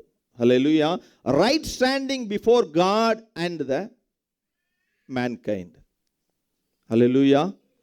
மனித குலத்திற்கு முன்பாகவும் கர்த்தருக்கு. அப்போ ஏன் சொன்ன அப்படின்னா, நம்முடைய கிறிஸ்துவ வாழ்க்கை பல நேரங்கள் எப்படி இருக்குன்னா, ஆராதனைக்கு வரும் பொழுது கிறிஸ்துவ வாழ்க்கை நல்லா இருக்கும். ஆனால் நம்ம வீட்டுக்கோ அல்லது வேலை ஸ்தலத்துக்கோ போயிட்டா நம்ம கிறிஸ்துவ வாழ்க்கை எப்படி இருக்குங்கிறது தான் முக்கியமாக இருக்கிறது. யூதர்கள் எப்படின்னா அந்த ரிலீஜனையும் லைஃபையும் அப்படி ரொம்ப பேரலாக தான் பார்த்துருக்காங்க, ஒன்று போல. ஹல்லேலூயா. உண்மையான நல்ல தேவ பக்தியுள்ள யூதர்கள் அவங்க வாழ்க்கையவும் அந்த ரிலீஜனையும் ஒன்று போல தான் பாவித்திருக்கிறார்கள். ஹல்லேலூயா. நம்ம இங்கே இருக்கும்போது ஒரு சுபாவம், நான் வீட்டில் போகணுன்னு இன்னொரு சுபாவம் இல்லை. நான் இங்கே இருக்கும்போது ஒரு சுபாவம் இல்லை, பஸ்ஸில் வேலை பார்க்குற இடத்துல ஒரு சுபாவம் இல்லை. நான் இங்கே இருக்கும்போது ஒரு சுபாவம், நான் எங்கேயோ ஒரு இடத்துல போயிட்டு யாரையோ சந்திக்க போய் ஒரு புறஜாதியை சந்திக்கும் போது ஒரு சுபாவம் அல்ல. எல்லா நேரங்களிலும் நம்மளுடைய சுபாவங்கள் எப்படி இருக்குன்னா கிறிஸ்துவால் உண்டாக்கப்பட்டதாக, அது நீதியின் சுபாவமாக இருக்க வேண்டும் தான் நான் விரும்புகிறேன். சோத்திரம். கர்த்தர் விரும்புகிறார். சோத்திரம். அப்போ கிறிஸ்து நமக்குள்ள பிறந்திருக்கிறார். அப்போ நாமக்குள்ள கிறிஸ்து பிறந்ததால நாம் நீதி பாராட்டுகிறவர்களாக காணப்பட வேண்டும். ஹல்லேலூயா, ஹல்லேலூயா. யாராவது கிறிஸ்து பிறக்காத ஆட்கள் யாராவது இருக்கீங்களா? உங்க உள்ளத்துல கிறிஸ்து பிறக்காத ஆட்கள் யாராவது இருக்கீங்களா? அது கிறிஸ்து பிறக்காத ஆட்கள் யார் தெரியுமா? அப்போஸ்தலர் 2வது அதிகாரத்தில் பேதுரு பிரசங்கம் பண்றாரு. நீங்க ஜீவாதிபதியான இயேசுவை கொலை செய்துட்டீங்க, அவர் தான் மரித்தோர்லேருந்து உயிர்த்தார், இப்படிலாம் சொல்லி பிரசங்கம் பண்ணும்போது அங்கே நீங்கள் என்ன செய்யணும்? நீங்கள் இப்படி பெரிய தவறு செய்துட்டீங்கன்னு அவங்க கேட்குறாங்க. 2வது அதிகாரத்தில் என்னோடய டாபிக் இல்லை அங்கே இல்லாமல் இருந்தாலும் இந்த நேரத்தில் அதை ஆண்டவர் ஏவுகிறார். அங்கே சொல்கிறாரு 2வது அதிகாரம் 36வது வசனத்தில், நீங்கள் சிலுவையில் அறைந்த இந்த இயேசுவை தேவன் ஆண்டவரும் கிறிஸ்துவும் ஆக்கினார் என்று இஸ்ரவேல் குடும்பத்தார் யாவரும் நிச்சயமாக அறிய கடவர்கள் என்றார். இதை அவர்கள் கேட்டபொழுது இருதயத்திலே குத்தப்பட்டவர்களாகி பேதுருவையும் மற்ற அப்போஸ்தலரையும் பார்த்து, சகோதரரை நாங்கள் என்ன செய்ய வேண்டும் என்றார்கள். பேதுரு அவர்களை நோக்கி, நீங்கள் மனம் திரும்பி. ஹல்லேலூயா. அப்போ தான் போகிற வழி சரியான வழி அல்ல. அவர்கள் யூதர்கள் தான், கர்த்தரை தான் சேவித்து கொண்டு இருக்கிறாங்க. அப்படி கர்த்தரை சேவிக்கிறவர்களை பார்த்து கேட்குறான் பேதுரு, சொல்றாரு நீங்க மனம் திரும்புங்க. ஹல்லேலூயா. அப்போ இன்னைக்கு இயேசுவை தான் நான் கும்பிடுறேன், நானும் கிறிஸ்துவன் தான் அப்படின்னு நம்ம சொல்லியிருக்கிறோம். ஆனால் நீங்கள் போகிற பாதை சரியில்லை, ஆகையால் நீங்கள் மனம் திரும்ப வேண்டும் என்று தான் ஆண்டவர் சொல்றார். சோத்திரம். யாருன்னா, நான் சொல்ல புரிஞ்சிருப்பேன் நினைக்கிறேன், மனம் திரும்பாதவர்கள். அப்படி மனம் திரும்பினவர்களை என்ன செய்யணுமா? அடுத்து பாவ மன்னிப்பு கண்டு இயேசு கிறிஸ்து நாமத்திலே ஞானஸ்நானம் பெற்றுக்கொள்ளுங்கள். ஹல்லேலூயா. அந்த ஞானஸ்நானம் என்பதன் அர்த்தம் என்ன அப்படின்னா, ஞானம் வந்த பின்பாக ஸ்நானம். குழந்தையா இருக்கும்போது எடுத்த தெளிப்பு ஸ்நானம் இல்லை. நாம் ஞானம் அறிவு வந்த பின்பாக நான் என்ன செய்கிறேன், நான் செய்கிறது சரி அல்லது தவறு, பாவம் அல்லது பாவம் இல்லை அப்படின்னு தெரிந்த பின்பாக எடுக்கக்கூடிய ஒரு பாவ மன்னிப்பின் நிச்சயமாகிய ஞானஸ்நானம். ஹல்லேலூயா. அது எப்படி எடுக்கணும்? தண்ணீரிலே மூழ்கி அந்த தண்ணீரிலிருந்து மீண்டுமாக மேலே எழுந்திருக்க வேண்டும். சரி, அப்போ இந்த தண்ணீரில் மூழ்கி மேலே எழுந்திருச்சா என் பாவம் போயிருமா? சோதரம். 1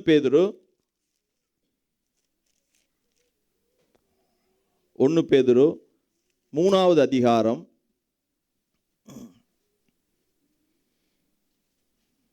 20, 21, 22. அந்த ஆவிகள் மைக்க கொடுங்க. ம்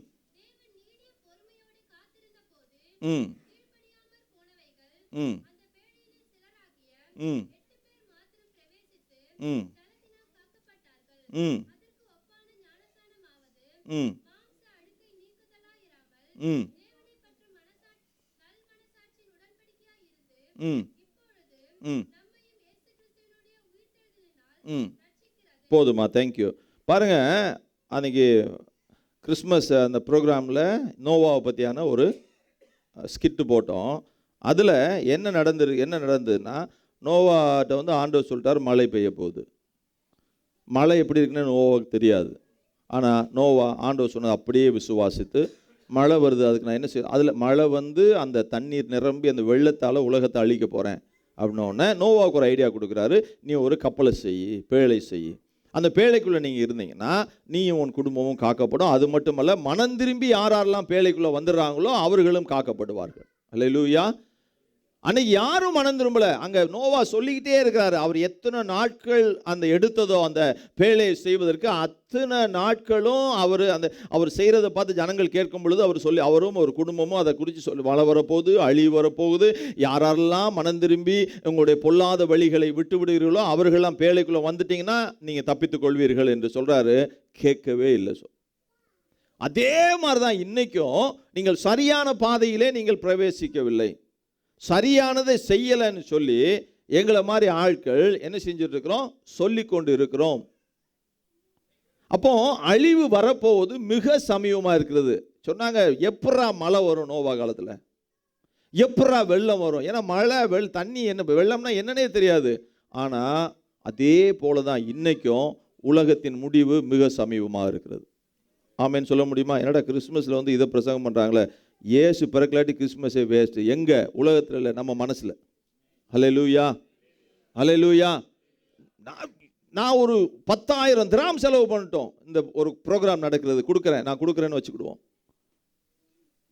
இல்லை அங்கங்கே அதெல்லாம் செய்கிறேன், பெரிய பெரிய குடில்களை போடுறேன், பெரிய பெரிய ஆலயங்கள்லாம் நான் கட்டுறதுக்கு தானம் பண்ணுறேன், எல்லாம் செய்யட்டும், ஏழைகளுக்கு நான் உதவட்டும். ஆனால் கிறிஸ்து உண்மையான வேதத்தில் எழுதியிருக்கிறபடியாக இருதயத்தில் வரவில்லை, உங்களுடைய இருதயத்தில் பிறக்கலைன்னா உங்களுடைய ஆத்மாவை நீங்கள் நஷ்டப்படுத்துகிறீர்கள். நல்ல டாக்டர் வேலை பார்க்கலாம், நல்ல நர்ஸ் வேலை பார்க்கலாம், பெரிய இன்ஜினியர் வேலை பார்க்கலாம், ஒரு கேட்ரிங் ஆஃபீஸராக மேனேஜராக இருக்கலாம், சேஃப்டி ஆஃபீஸராக இருக்கலாம், ஒரு பெரிய இன்ஜினியராக இருக்கலாம். பட் எல்லாம் இந்த அப்போ அநேக காரியங்களை நீங்கள் ஆதாயப்படுத்துறீங்க. இந்த உலகம் முழுவதும் போய், இந்த உலகத்தில் இருக்க எல்லா தேசத்திலையும் போய் நீங்கள் எல்லாவற்றையும் ஆதாயப்படுத்தினாலும் உங்களுடைய ஜீவனை அங்கே உங்களுடைய அந்த ஆத்துமாவை நீங்கள் இழந்து போனீங்கன்னா என்ன லாபம்? ஹல்லேலூயா. அப்போ ஆத்துமாவை கொல்ல வல்லவராகிய ஆண்டவராகிய இயேசு கிறிஸ்துவுக்கு நீங்கள் பயப்படுங்கள். ஹல்லேலூயா. ஏன்னா ஒவ்வொரு நாளும் நோவா அந்த கப்பலை ஒரு 50 நாளில் செஞ்சிருப்பார்னு வச்சுக்கோமே. அந்த 50 நாளும் எப்படின்னா மற்ற ஜனங்களுக்கெல்லாம் கொடுக்கப்பட்ட கிருபையின் நாட்கள். ஹல்லேலூயா. அந்த கிருபையின் நாட்களில் அவங்க ஜீவனோடு தான் இருப்பாங்க. ஆனா கிருபையின் நாட்கள் முடிந்த பொழுது நோவாவும் குடும்பமும் கப்பலுக்குள்ள ஏறின உடனே கர்த்தர் கதவை அடைத்தார். ஹல்லேலூயா. அப்போ கர்த்தர் அந்த கிருபையின் காலத்தின் கதவை அடைப்பதற்கு முன்பாக யாராவது இங்கே ஞானஸ்தானம் எடுக்காமல் இருக்கிறீங்க, அதாவது ஞானஸ்தானம் எடுத்தா மட்டுமல்ல தேவ வழியில நடக்காமல் இருக்கிறீங்க, மனம் திரும்பாமல் இருக்கிறீங்க அப்படின்னா நீங்க அதுக்கு இன்று ஒப்பு கொடுங்க. ஏன்னா நடக்கக்கூடிய காரியங்கள் ஒவ்வொரு ஹிஸ்டாரியன் சொல்றாங்க, ஒவ்வொரு பைபிள் டீச்சர்ஸும் சொல்றாங்க, நாமும் பார்த்து கொண்டு இருக்கிறோம். யூடியூபை தட்டி பார்க்கும் அப்படின்னா அங்கு வரப்போகிற அழிவு சமீபமாக இருப்பதற்கான அறிகுறிகள் இருக்கிறது. யுத்தமும் யுத்தத்தின் சத்தங்களும், பூமி அதிர்ச்சிகள், கொள்ளை நோய்கள். கொரோனா வந்தது, இன்னைக்கு வரைக்கும் கொரோனா அந்த உலகத்தை விட்டு போச்சா? இன்னைக்கும் கோவிட் பாசிட்டிவ் ஆள்கள் இருக்காங்களா? நர்சஸுக்கு தெரியும், இருக்கிறாங்க. இங்க it never ends till Jesus comes. இன்னும் மோசமான அழிவுகள் இந்த உலகத்தை சந்திப்பதற்கு ரெடியா இருக்கிறது. ஏஐ வந்துருச்சான்.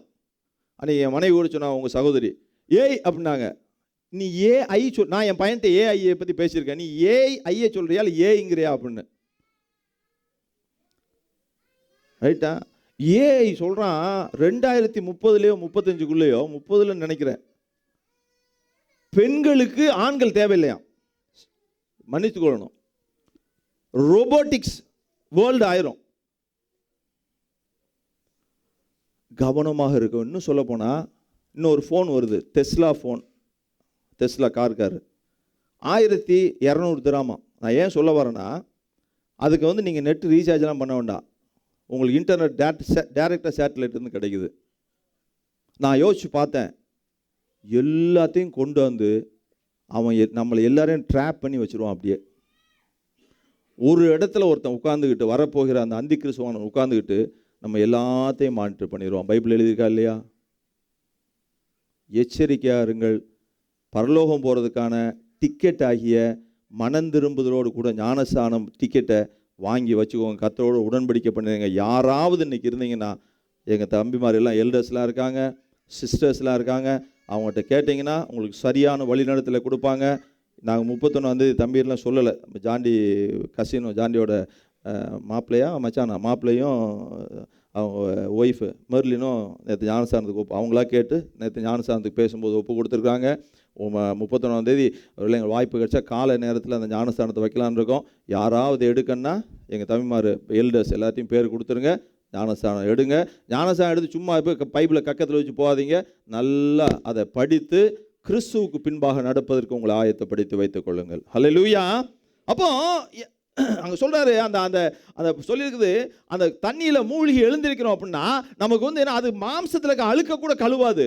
அப்புறம் எப்படி வந்து உன் பாவ அழுக்க கழுவிடும்? இல்லை, அது நல் மனச்சாட்சியின் உடன்படிக்கையாக இருக்கிறது. சரி, தண்ணிக்குள்ளே மூழ்கும் போது எதை நாம் விசுவாசிக்கிறோம் என்றால், இயேசு மரித்தார் அல்லவா, அப்போ நான் தண்ணிக்குள்ள போகும்போது நான் மரிச்சவனா இருக்கிறேன். எதுக்குன்னா என்னுடைய பழைய வாழ்க்கைக்கு மரித்தவனா இருக்கிறேன். அதான் மனம் திரும்புதல்னு சொல்றேன். அப்போ இயேசுவோடு கூட, இயேசுடைய மரணத்தோடு கூட நம்ம என்ன ஆயிரும்? ஒப்புரவாகி விடுகிறோம். அப்புறம் அடக்கம் பண்ணப்படுறோம் தண்ணியில. இயேசு எப்படி அடக்கம் பண்ணப்பட்டார், அப்படி அடக்கம் பண்ணப்படுகிறோம். இன்னும் தண்ணீர்லேருந்து வெளியே வரும் பொழுது நாம் மீண்டுமாக இயேசு எப்படி மகிமையின் சரீரத்தோடு உயிர் தெழுந்தாரோ அப்படி நீங்களும் நானும் மகிமையின் சரீரத்தோடு தான் உயிர் தெழுகிறோம். சோத்திரம். அல்ல, அது பாவம் நீக்கப்பட்ட சரீரத்தோடு உயிர் தெழுகிறோம். ஏன்னா இயேசு மரிக்கும் பொழுது எல்லா பாவத்தையும் சுமந்து கொண்டு பாவியாக மரித்தார். அவர் பாவிகளில் ஒருவராக எண்ணப்பட்டார் என்று வசனம் சொல்லுகிறது. அப்ப மரிக்கும் போது பாவி, உயிர் தெழும் பொழுது அவர் பரிசுத்தம் உள்ள சரீரத்தோடு கூட எழுந்தார். அல்லேலூயா. அப்படிதான் நீங்களும் நானும், நீங்க ஒவ்வொருவரும் ஞானஸ்நானம் எடுக்கும் பொழுது அதிலிருந்து தண்ணீர்லேருந்து வெளியே வரும் பொழுது நீங்க என்ன சரீரத்தோடு வர்றீங்க? பரிசுத்தம் உள்ள சரீரத்தோடு நீங்க கடந்து வர்றீங்க. அல்லேலூயா. இன்னைக்கு உங்களை தேவன் கிருபையின் நாளை இன்னைக்கு கொடுத்திருக்கிறார். சோத்திரம். ஒருவேளை இயேசுவை ஏற்றுக்கொள்ளாத கடந்து வந்தீங்கன்னா உங்களுக்கு இன்னைக்கு கிருபையின் நாள், இன்னைக்கு ரட்சிப்பின் நாள். சகையை பார்த்து கூப்பிட்டு இந்த வீட்டுக்கு இன்று ரட்சிப்பு உண்டாயிட்டு என்று சோத்திரம். அல்லேலூயா. இன்னைக்கு ஒப்பு கொடுங்க. காலத்தை கடத்தாதீங்க. சோத்திரம். காலம் கடந்து போயிட்டு இருக்குது. காலம் கொடிய காலமா இருக்குது. காலம் கடைசி காலமா இருக்கிறது. அல்லேலூயா. அப்போ பாருங்க, அவன் திருப்பி வந்து யோசேப்புக்குள்ள வருவோம். அவன் எப்படி ஆனானா? நீதியாக செயல்பட்டான். அப்போ கர்த்தர் சொன்னதையும் நான் நிறைவேற்றணும். எது? கர்த்தரின் சட்டத்தை நான் கடைபிடிக்கணும். அவளை தள்ளி ஆயிட்டு, ஆனா அவளுக்கு நான் வந்து தீங்கு செய்து விடக்கூடாது. அப்போ ரகசியமாய் தள்ளி விட்டு விடுவோம். அல்லேலூயா. அப்போ முதலாவது அவன் என்ன பண்ணானாக்க நீதியாய் செயல்பட்டார். அப்போஸ்தலர் 24:16 சொல்றாரு, இதனால் நான் தேவனுக்கும் மனுஷனுக்கு முன்பாக எப்பொழுதும் குற்றமற்ற மனச்சாட்சியை உடையவனாக இருக்க பிரயாசப்படுகிறேன். அப்போ யோசேப்பு தேவனுக்கு முன்பாகவும் மனிதனுக்கு முன்பாகவும் தன் மனைவியை ரகசியமாக தள்ளி விட்டலாமான்னு சிந்திக்கிறான். பார்த்தீங்களா? அதில் தான் அவன் நீதியை வெளிப்படுத்தக்கூடியவனாக இருக்கிறான். நம்ம ஆண்டவர் எப்படிப்பட்டவர்னா தண்டிக்கக்கூடியவர், சட்டத்திட்டத்தால் தண்டிக்கக்கூடியவர். அதே சமயத்தில் ஹீஸ் அ கம்பேஷனேட் காட், இரக்கம் மிகுந்த தேவனாக இருக்கிறார். நான் நினைப்பேன், யுவராஜ், இன்னைக்கு தேவனுடைய கம்பேஷனால தான்டா நீ ஜீவனோடு இருக்கன்னு நான் நினைப்பேன். அல்லேலூயா. நம்ம ஒவ்வொருவரும் அந்த எண்ணம் நம்ம இருதயத்தில் கடந்து வர வேண்டும். சோத்திரம். அப்போ ரகசியமாக தள்ளி விடாம அவன் என்ன செய்தானா? ஏன் அதை புரிந்து கொண்டானா? 1:20 வாசிங்க. அவன் இப்படி சிந்தித்து கொண்டிருக்கையில் சொப்பனத்தில் அவனுக்கு காணப்பட்டு,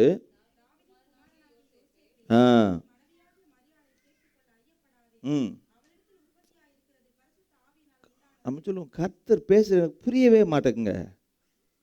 பூரா காதில் அழுக்கு எடுக்காமல் இருந்தால் அப்படி தானே இருக்கும். ஸோ அழுக்குன்னா என்ன சொன்னால் விருத்த சேதனம் பண்ணாமல் இருந்தால் அப்படி தானே இருக்கும். அவர் சொல்கிறாரு, தாவீதின் குமாரனாகிய யோசேப்பு, கர்த்தர் இயேசு மேசியா யாரோட சந்ததியில் பிறப்பார்? தாவீதின் சந்ததியில். அதான் திருப்பி எம்பசைஸ் பண்ணுறாரு. முதல் வசனத்திலேயே தாவீதின் குமாரனாகிய இயேசு கிறிஸ்துவினுடைய வம்ச வரலாறு மத்தேயு எழுதுறாரு. இங்கே சொல்லும் பொழுது கர்த்தர் அவன் சொல்கிறான், தூதன் தாவீதின் குமாரனாகிய யோசேப்பே. அப்போ யோசேப்பு தாவீதின் குமாரத்தில் மேசியா வருவார். எவ்வளோ கிளியராக நமக்கு இந்த ஹிண்டெல்லாம் கொடுங்க அப்படிமாம்ல, ஒரு க்ளூ கொடுங்கன்னு அருமையாக ஆண்டவர் பேசுவதை நாம் கேட்க முடியும். சோத்திரம். நம்ம நீதிமானாய் செயல்படுகிற பட்சத்தில் சோத்திரம். இன்னும் சொல்லப்போனால் இருண்ட காலத்திலேருந்து கிட்டத்தட்ட ஒரு 400 வருஷம் ஆண்டவர் இடைபடவே இல்லை யூதர்களோட. அந்த சமயத்திற்கு அப்புறம் வந்த யோசேப்பு நீதிமானாக இருந்தான். அல்லேலூயா. அப்போ தேவ சித்தத்தை நிறைவேற்றக்கூடியவர்களாக இருக்கணும் அப்படின்னா நாம் எப்படி இருக்கணும்? நீதியாய் செயல்பட வேண்டும். ரெண்டாவதாக அவர் எப்படிப்பட்டவராக இருந்தாரோ யோசேப்பு அப்படின்னாக்க 1வது அதிகாரம் 20வது வசனம் வாசிங்க. இப்போ வாசிச்சதுதான் அந்த கடைசி, உன் மனைவியாகிய சேர்த்துக்கொள். பார்த்தீங்களா? அப்போ உன் மனைவியாகிய மரியாளை சேர்த்துக்கொள். நான் இப்போ சொல்ல குடும்ப தலைவர்கள் முக்கியமாக இதில் வந்து கவனிக்கணும். ஏன்னா நம்ம சொல்கிறோம், என் மனைவி ஜெபம் பண்ணிடுவா பாஸ்டர் அப்படிமோ நம்ம வீட்டில். அவன் பைபிள்லாம் படிப்பா பாஸ்டர், அவள் ஜெபம் பண்ணுறக்கட்டும், அவள் படிக்கிறக்கட்டும், நான் படிக்கிறேன்னா நான் ஜெபம் பண்ணுறேன்னா. சோத்திரம். அல்லேலூயா. நம்ம வசனத்தை படிக்கும்போது தான் கீழ்ப்படிதல் வரும். சோத்திரம். எப்படின்னா தேவனுக்கு கீழ்ப்படியும், இல்லாட்டி எவனுக்காவது போய் கீழ்ப்படிஞ்சிட்டு நிற்கணும். சோத்திரம். அப்போ மனைவியாகிய மரியாதை சேர்த்துக்கொள் அப்படிங்கிறாரு. சோத்திரம். ஏன்னா ஆட்டுக்கடாக்களின் நினமும் ஆண்டவருக்கு பிரியம் இல்லை, பலிகளும் பிரியம் இல்லை. ஆனால் கீழ்ப்படிதலே நம்முடைய தேவன் எப்படி இருக்கிறார்? பிரியமாக இருக்கிறார். சோத்திரம். அல்லேலூயா. அப்போ யோசேப்பு கீழ்ப்படிதல் உள்ள புருஷன். எப்படி யோசேப்புனா 2 ஆப்ஷன் இருக்கு. ஒன்று, அவளை பகிரங்கமாக அவளை விவாகரத்து பண்ணிடணும், 2-3 சாட்சியோடு கொண்டு போய். இல்லாட்டி அவளை குற்றப்படுத்தி கல்லை கொண்டு எரிஞ்சு கொண்டுறணும். இந்த 2 ஆப்ஷன் யோசேப்பு முன்னால் இருக்குது. இந்த 2 ஆப்ஷனோட சிந்தித்து கொண்டு இருக்கிறான். 3ஆவதா இவன் ஒன்று சிந்திக்கிறான், ரகசியமாக தள்ளி விட்டுருவோமா. ஆனால் ஆண்டவர் சொல்றாரு, 4ஆவதா உனக்கு ஒரு ஆப்ஷன் தார. என்ன ஆண்டவரை, நீ அவளை போய் கல்யாணம் முடி. அல்லேலூயா, அல்லேலூயா. அப்போ சொல்றான், நீ அவளை சேர்த்து கொள்வதற்கு நீ என்ன செய்து ஐயப்படாதே. We should not have any doubt on God's word. Hallelujah. Hallelujah. 2வது, கர்த்தர் பேசுவதை நம்ம சந்தேகப்படாமல் இருக்கணும். அப்படின்னா இந்த வார்த்தைகளை தெளிவாக படித்து வச்சுக்கணும். நான் சந்தோஷப்பட்டேன். அன்றைக்கி என் மனைவி உங்கள் சகோதரி லிஸ்ட்டு போட்டு இருந்தாங்க. எதுக்கு? அந்த குஸ், அவங்க சகோதரிகள் மாதிரி குஸ் கான்டெஸ்ட்டில் 1, 2, 3 ரேங்க் வாங்கினவங்களாம். எனக்கு ஒரு பக்கம் சந்தோஷமாக இருந்துச்சு, ஒரு பக்கம் வருத்தமாக இருந்துச்சு. நம்மளும் பிரதர்ஸ்க்கெலாம் நடத்தலேன்னு. முடிந்தால் அடுத்த வருஷம் பிரதர்ஸ்க்கெலாம் நடத்திடுவோம் தம்பி. நடத்தி வராமந்துராதிய, உங்களுக்கு ஈஸியாக தான் கேள்வி. அவங்களாம் 200க்கு 200 மார்க்லாம் எடுத்துருக்காங்க. அதனால் அதெல்லாம் ஏன் தெரியுமா? வசனம் நம்ம இருதயத்தில் இருக்கும் பொழுது ஆண்டவர் பேசுவதை எளிதாக புரிந்து கொள்ள முடியும். சோத்திரம். ஆண்டவர் வார்த்தை மூலமாக பேசுவார். அந்த வார்த்தையவே அப்படி காட்சியாக நம்மகிட்ட பேசுவார். இதெல்லாம் புரிந்து கொள்ளணும்னா வார்த்தை நம்ம இருதயத்தில் என்ன செய்யணும்? இருக்க வேண்டும். சோத்திரம். அப்போ 4ஆவதா ஒரு ஆப்ஷன், 2 ஆப்ஷன் இருக்கு அவனுக்கு. 3ஆவது ஆப்ஷன் ரகசியமாக தள்ளிடுவோம். இல்லை இல்லை இல்லை, உன்னோட சிந்தனை எல்லாம் இல்லை, I will give a plan. Hallelujah. அப்போ எப்படின்னாக்க கீழ்ப்படிதல். உடனே அவர் என்ன பண்ணாரு? ஓகே ஆண்டவர் என்னார், சேர்த்து கொண்டார்ல. யோசேப்பு மரியாதை தள்ளியா விட்டாரு? இல்லை. ஏன்னா நன்கு புரிந்து வர முதல்ல சொல்றாரு, தாவீதின் குமாரனாகிய யோசேப்பு நீ சேர்த்துக்கொள். உடனே கீழ்ப்படிதல். இன்னைக்கு யார்கிட்டலாம் கீழ்ப்படிதல் இருக்குதோ அவங்களாம் ஆசீர்வதிக்கப்படுவாங்க. மனைவிட்ட கீழ்ப்படியதுக்கு எத்தனை கணவர்களுக்கு பிடிக்காது தெரியுமா? கீழ்ப்படியுங்க, கீழ்ப்படிய வேண்டியதுக்கு கீழ்ப்படியுங்க. அது மாதிரி கணவன்கிட்ட கீழ்ப்படியதுக்கு எத்தனை மனைவிக்கு பக்கத்து சகோதரன்ட்ட கீழ்ப்படிதான் சரி பிரதர் அப்படின்றோம். நம்ம இன்னொரு சிஸ்டர்கிட்ட சரி சிஸ்டர். ஆனால் நம்ம கணவர்கிட்ட, நம்ம மனைவிட்ட இல்லை இல்லை, கீழ்ப்படிதல் உள்ளவர்களாக இருக்கும். இன்னும் சொல்ல போனால், ஈசாக்கு ரெபேக்கால் இருக்கும் பொழுது ரெபேக்கால் தெளிவாக புரிஞ்சுக்கிட்டா என் வயிற்றில் 2 பிள்ளைய பிறக்க போகுதுன்னு. ஆண்டவர் தெளிவாக ரெபேக்காட்ட பேச, ரெபேக்கா தெரிந்து வைக்க போய் தான் அந்த காரியத்தில் அங்கீகரிக்கிறாள். சோத்திரம். அல்லேலூயா. அப்போ பெண்களை என்ன செய்யக்கூடாது? நம்ம சொல்லுவோம், நீ பலவீனமான பாத்திரம் சொல்லட்டா. ஆணும் பெண்ணும் வயசாகி ஆண் மறிச்சிட்டார்னா பெண் கடைசி வரைக்கும் நின்று சமாளிச்சிடறாங்க. அந்த குடும்பத்து தலைவி மறிச்சார்னா அந்த குடும்ப தலைவர் வயசானவர் ஒரு தடுமாறி அவர் படாத பாடுபட்டாரு. வலிமை உடையவர்கள் மனதளவில். சோத்திரம். வேண்டாம், நம்ம டாபிக் கிடையாது. 3 காரியங்கள் அவன் யோசிக்கிறான். 3ஆவது அவன் ஒரு ஆலோசனைக்கு வர்றான்.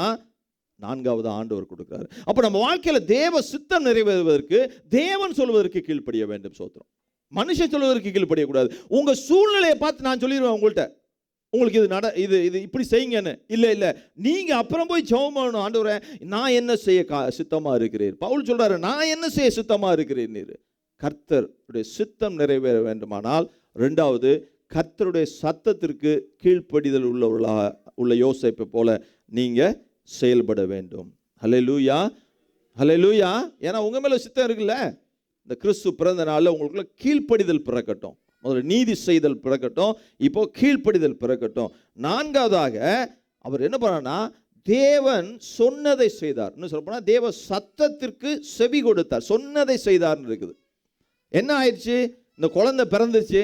குழந்தை பிறந்த உடனே அங்கே ராஜா ஏரோதுக்கு சொல்லிட்டாங்க, இதை மாதிரி இந்த இஸ்ரவேல் தேசத்து ராஜா ஒருத்தர் பிறந்துட்டாரு, யூதாவின் ராஜா பிறந்து விட்டார், பெத்லகேமில் பிறந்துட்டாரு.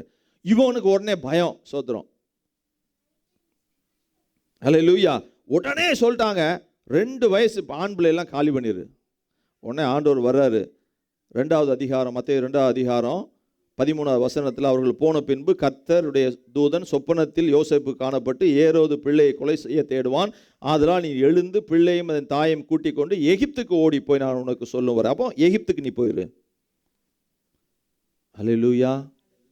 அப்போ எகிப்து அப்படிங்கும்போது அவன் சொல்லலை, அவன் பைபிளில் படிச்சிருப்பான், ஆதி ஆகமத்திலிருந்து படிச்சிருப்பான், எகிப்தில் அடிமைத்தனத்தில் இருந்தாங்களே, எகிப்தில் கஷ்டப்பட்டாங்களே, திருப்பி நீ அங்கே ஓட சொல்கிறீங்க. இல்லை, கர்த்தர் போச்சோன்னா you go without any question. Hallelujah. அவர் அப்படியே போகிறாரு. திருப்பி அவர் சொல்கிறார் இன்னொன்று, இயேசுன்னு பெயரிடு சொன்னாரா? நம்மனா என்ன செய்வோம்? நம்ம ஒரு பேரை தீர்மானம் பண்ணி வச்சுக்கிடுவோம்.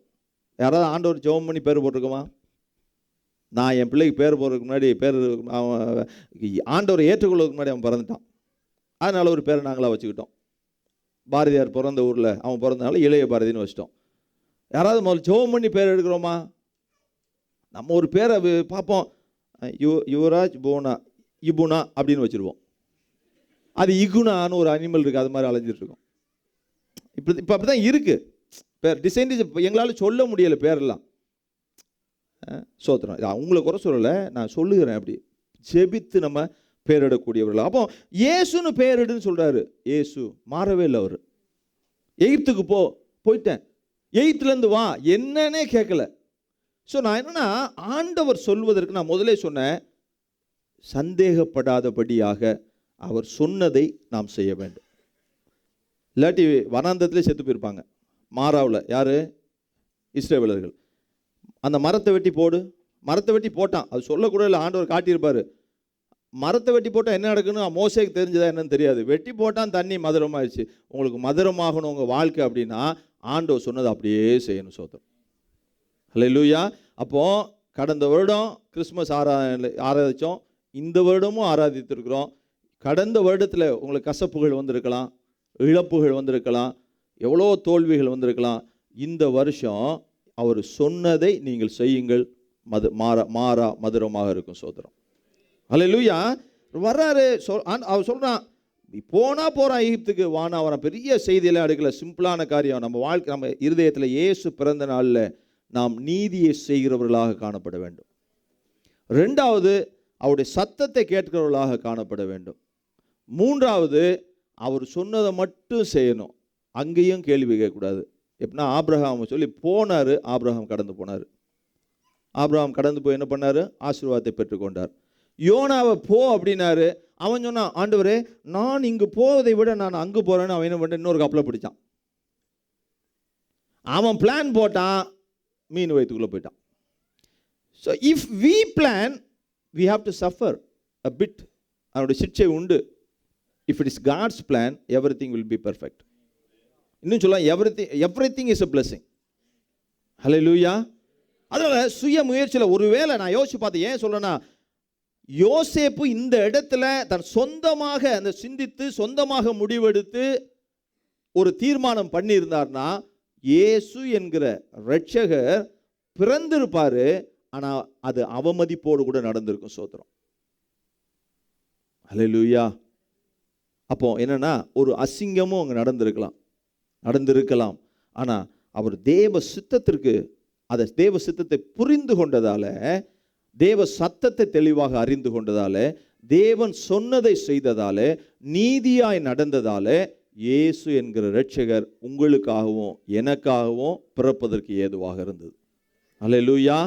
அந்த இயேசு இன்னைக்கு உங்கள் ஒவ்வொருடைய உள்ளத்திலும் பிறப்பதற்கு ஒப்பு கொடுங்க. இதுவரைக்கும் யாராவது என் உள்ளத்தில் பிறக்கல, அதாவது நான் புதிய மனுஷனாகலை, அதாவது நான் இன்னும் மனம் திரும்பி ஞானஸ்தானம் பெறலைன்னு யாராவது உங்கள் இருதயத்தில் இன்னைக்கு ஆண்டவர் பேசியிருந்தார்னா, நான் சொன்னதுக்காக இல்லை, ஆண்டவர் பேசியிருந்தார்னா நீங்கள் எழுந்து நில்லுங்க. உங்களுக்காக செபிக்கிறோம், உங்களுக்காக ஞானஸ்தானம் கொடுக்கவும் நாங்கள் ரெடியாக இருக்கிறோம். பட் வரப்போகிற கோபத்திற்கு தப்பிக்கொள்ளுங்கள். குமாரன் கோபம் கொள்ளாமல் இருக்கும்படி என்ன செய்யணும்? பயத்தோடு நம்ம அவரை முத்தம் செய்யுங்கள் என்று எழுதியிருக்கிறது. ஸ்தோத்திரம். அவருடைய கோபம் என்ன, அந்த நியாய தீர்ப்பு நாளில் வெளிப்படும். அப்படி நம்ம அப்படி பேர் வாசிப்பாங்க நான் நினைக்கிறேன். அது எப்படி நடக்குன்னு எனக்கு தெரியாது. அப்படி யுவராஜ் அப்படின்னு போனோன்னா, அப்படி ஆண்டவர் சேரில் உட்காந்துருக்காருன்னா, அந்த உட்காந்துருக்காருன்னா இப்படி நிற்க வேண்டியதான் அப்படிம்பாரு. ஒன்று வலது புறம்போ இல்லாட்டி இடது புறம்போ. நான் ஒன்றுமே பேச முடியாது. ஆண்டவரே, நான் அந்த அன்னைக்கு எத்தனை தடவை நான் பிரசங்கம் பண்ணியிருக்கேன் ஆண்டவரே, எத்தனை பேருக்கு ஞானஸ்தானம் கொடுத்துருக்க ஆண்டவரே, சொல்லவே முடியாது. அப்படி போக வேண்டியதுதான். ஸோ ஆண்டவர் பேசியிருந்தானா, ஞானஸ்தானத்துக்கு இன்றைக்கி ஒப்பு கொடுக்கணுன்றவங்க நீங்கள் எழுந்து நில்லுங்கள். உங்களுக்காக நாங்கள் ஜெபம் பண்ணுறோம். அப்படி இல்லாட்டி ஜெபம் பண்ணி முடிப்போம். யாரும் இல்லை, சரி எல்லாரும் கோபத்துக்கு தப்பிட்டீங்கன்னு நினைக்கிறேன்.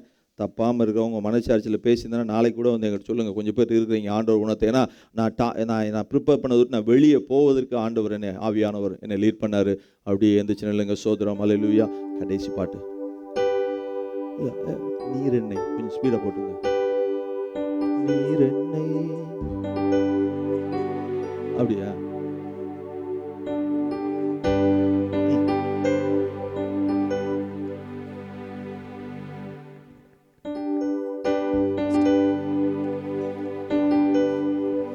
காரிருள் வேளையில் கடும் குளிர் நேர ஏழையின் கோலமதாய் மாறிருள் வந்தது மன்னவனே மாதயவே தயவு. மாறினில் வந்தது மன்னவனே மாதயவே தயவு.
அருமையான நேசிக்கிற நல்ல ஆண்டவரே, இந்த ஆசீர்வதிக்கப்பட்ட நாளுக்காக நன்றி.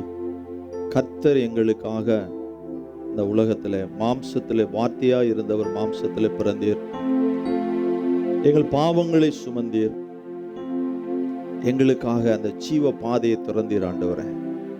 இருளில் கிடக்கிற ஜனங்கள் பெரிய பெரிய ஒளியை காண்பார்களபடியாக இருளில் இருந்த எங்களை ஒளிக்குள்ளே நடத்துவதற்காக நீர் இந்த உலகத்தில் பிறந்தீர் ஆண்டவரே. எங்களுடைய பாவங்களை நீக்க பிறந்தீர் ஆண்டவரே. எங்களுடைய சாபங்களை நீக்க பிறந்தீர் ஆண்டவரே. எங்களை அடிமைத்தனத்திலிருந்து எங்களை விடுவிக்க நீர் பிறந்தீர் ஆண்டவரே. தகப்பனே சோத்ரம், அதற்காக நாங்கள் நன்றி செலுத்துகிறோம். அதற்கும் மேலாய் நாங்கள் ஆண்டவரே சத்தியத்தையும் அறிந்து ஆண்டவரே அந்த சத்தியத்தின் நிமித்தம் உம்மை ஏற்றுக்கொண்டு எங்கள் உள்ளத்திலே நீர் பிறக்கும்படியாக நாங்கள் உம்மை ஏற்றுக்கொண்டு ஆண்டவரே, அதற்கு ஆவியான ஒரு உதவி செய்தீங்க. அதற்கு நாங்கள் நன்றி செலுத்துகிறோம் ஆண்டவரே. சோத்திரம், எங்கள் உள்ளத்திலே பிறந்து ஆண்டவரே எங்களுக்கு மகிழ்ச்சியை கொடுத்து ஆண்டவர்களுக்கு ஆலோசனைகளை கொடுத்து எங்களை வழிநடத்தக்கூடிய தேவனாக இருக்கிறீர். அதற்கு நாங்கள் நன்றி செலுத்துகிறோம். நாங்கள் பட்ட பகலில் கூட நாங்கள் தடவி திரிகிறவர்களாக காணப்பட்டோம். ஆனால் இன்று ஒளியாகிய தேவனாகிய நீர் எங்கள் இருதயத்தில் பிறந்ததாலே நாங்கள் ஆண்டவரே அப்பா தெளிந்த கண்களை உடையவர்களாய் நடக்க நீர் உதவி செய்தீர் ஆண்டவரே. அதற்கு நன்றி செலுத்துகிறோம். தகப்பன், இன்னைக்கும் வந்திருக்கிற பிள்ளைங்கள்ல ஏராளமானவர்கள் அந்த சத்திய தேவனை ஆண்டவரே அறியாதவர்களாகவும் ஏற்றுக்கொள்ளாதவர்களாக இருக்கிறதை நான் உணர்த்தப்படுகிறேன் ஆண்டவரே.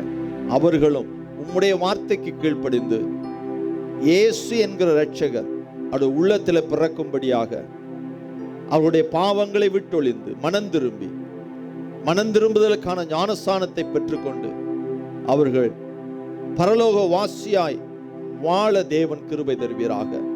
ஆண்டவரே, உம்மை ஏற்றுக்கொண்ட ஒவ்வொரு பிள்ளைகளும் நீதி செய்கிற பிள்ளைகளாய், தேவனுடைய ஆண்டவர் தேவனுக்கு கீழ்ப்படுகிற பிள்ளைகளாய், தேவன் சொன்னதை செய்கிற பிள்ளைகளாய் வாழ்ந்து உம்முடைய எங்கள் மீதான உம்முடைய சித்தத்தை நாங்கள் நிறைவேற்ற எங்களுக்கு பலன் தாருவீராக. கிருபைக்குள் மறைத்துக்கொள்ளும், பெரிய காரியத்தை செய்யும். வந்திருக்க ஒவ்வொருவரையும் ஆசீர்வதியும். துதிகன மகிமை எல்லாம் உமக்கு செலுத்துகிறேன் என்பது இயேசு கிறிஸ்துவின் நாமத்தில் ஜெபிக்கிறேன் ஜீவனுள்ள நல்ல பிதாவே. ஆமென், ஆமென். என் ஆத்துமாவே கர்த்தரை ஸ்தோத்திரி, என் முழு உள்ளமே பரிசுத்த நாமத்தை ஸ்தோத்திரி. என் ஆத்துமாவே கர்த்தரை ஸ்தோத்திரி, கர்த்தர் செய்த சகல உபகாரங்களையும் மறவாதே. ஆமென், ஆமென். கர்த்தராகிய இயேசு கிறிஸ்துவின் கிருபையும் தேவனுடைய அன்பும் பரிசுத்தாவின் அந்யோன்ய ஐக்கியமும் நான் ஒவ்வொருவரும் கூட சபையோடு கூட சகல பரிசுத்தவான்களோடு கூட தேவனுடைய வருகை வரை இன்றும் என்றும் இருப்பதாக. ஆமென், ஆமென், ஆமென். ஹல்லேலூயா, ஹல்லேலூயா, ஹல்லேலூயா. God bless you all. கர்த்தர் ஆசீர்வதிப்பாராக.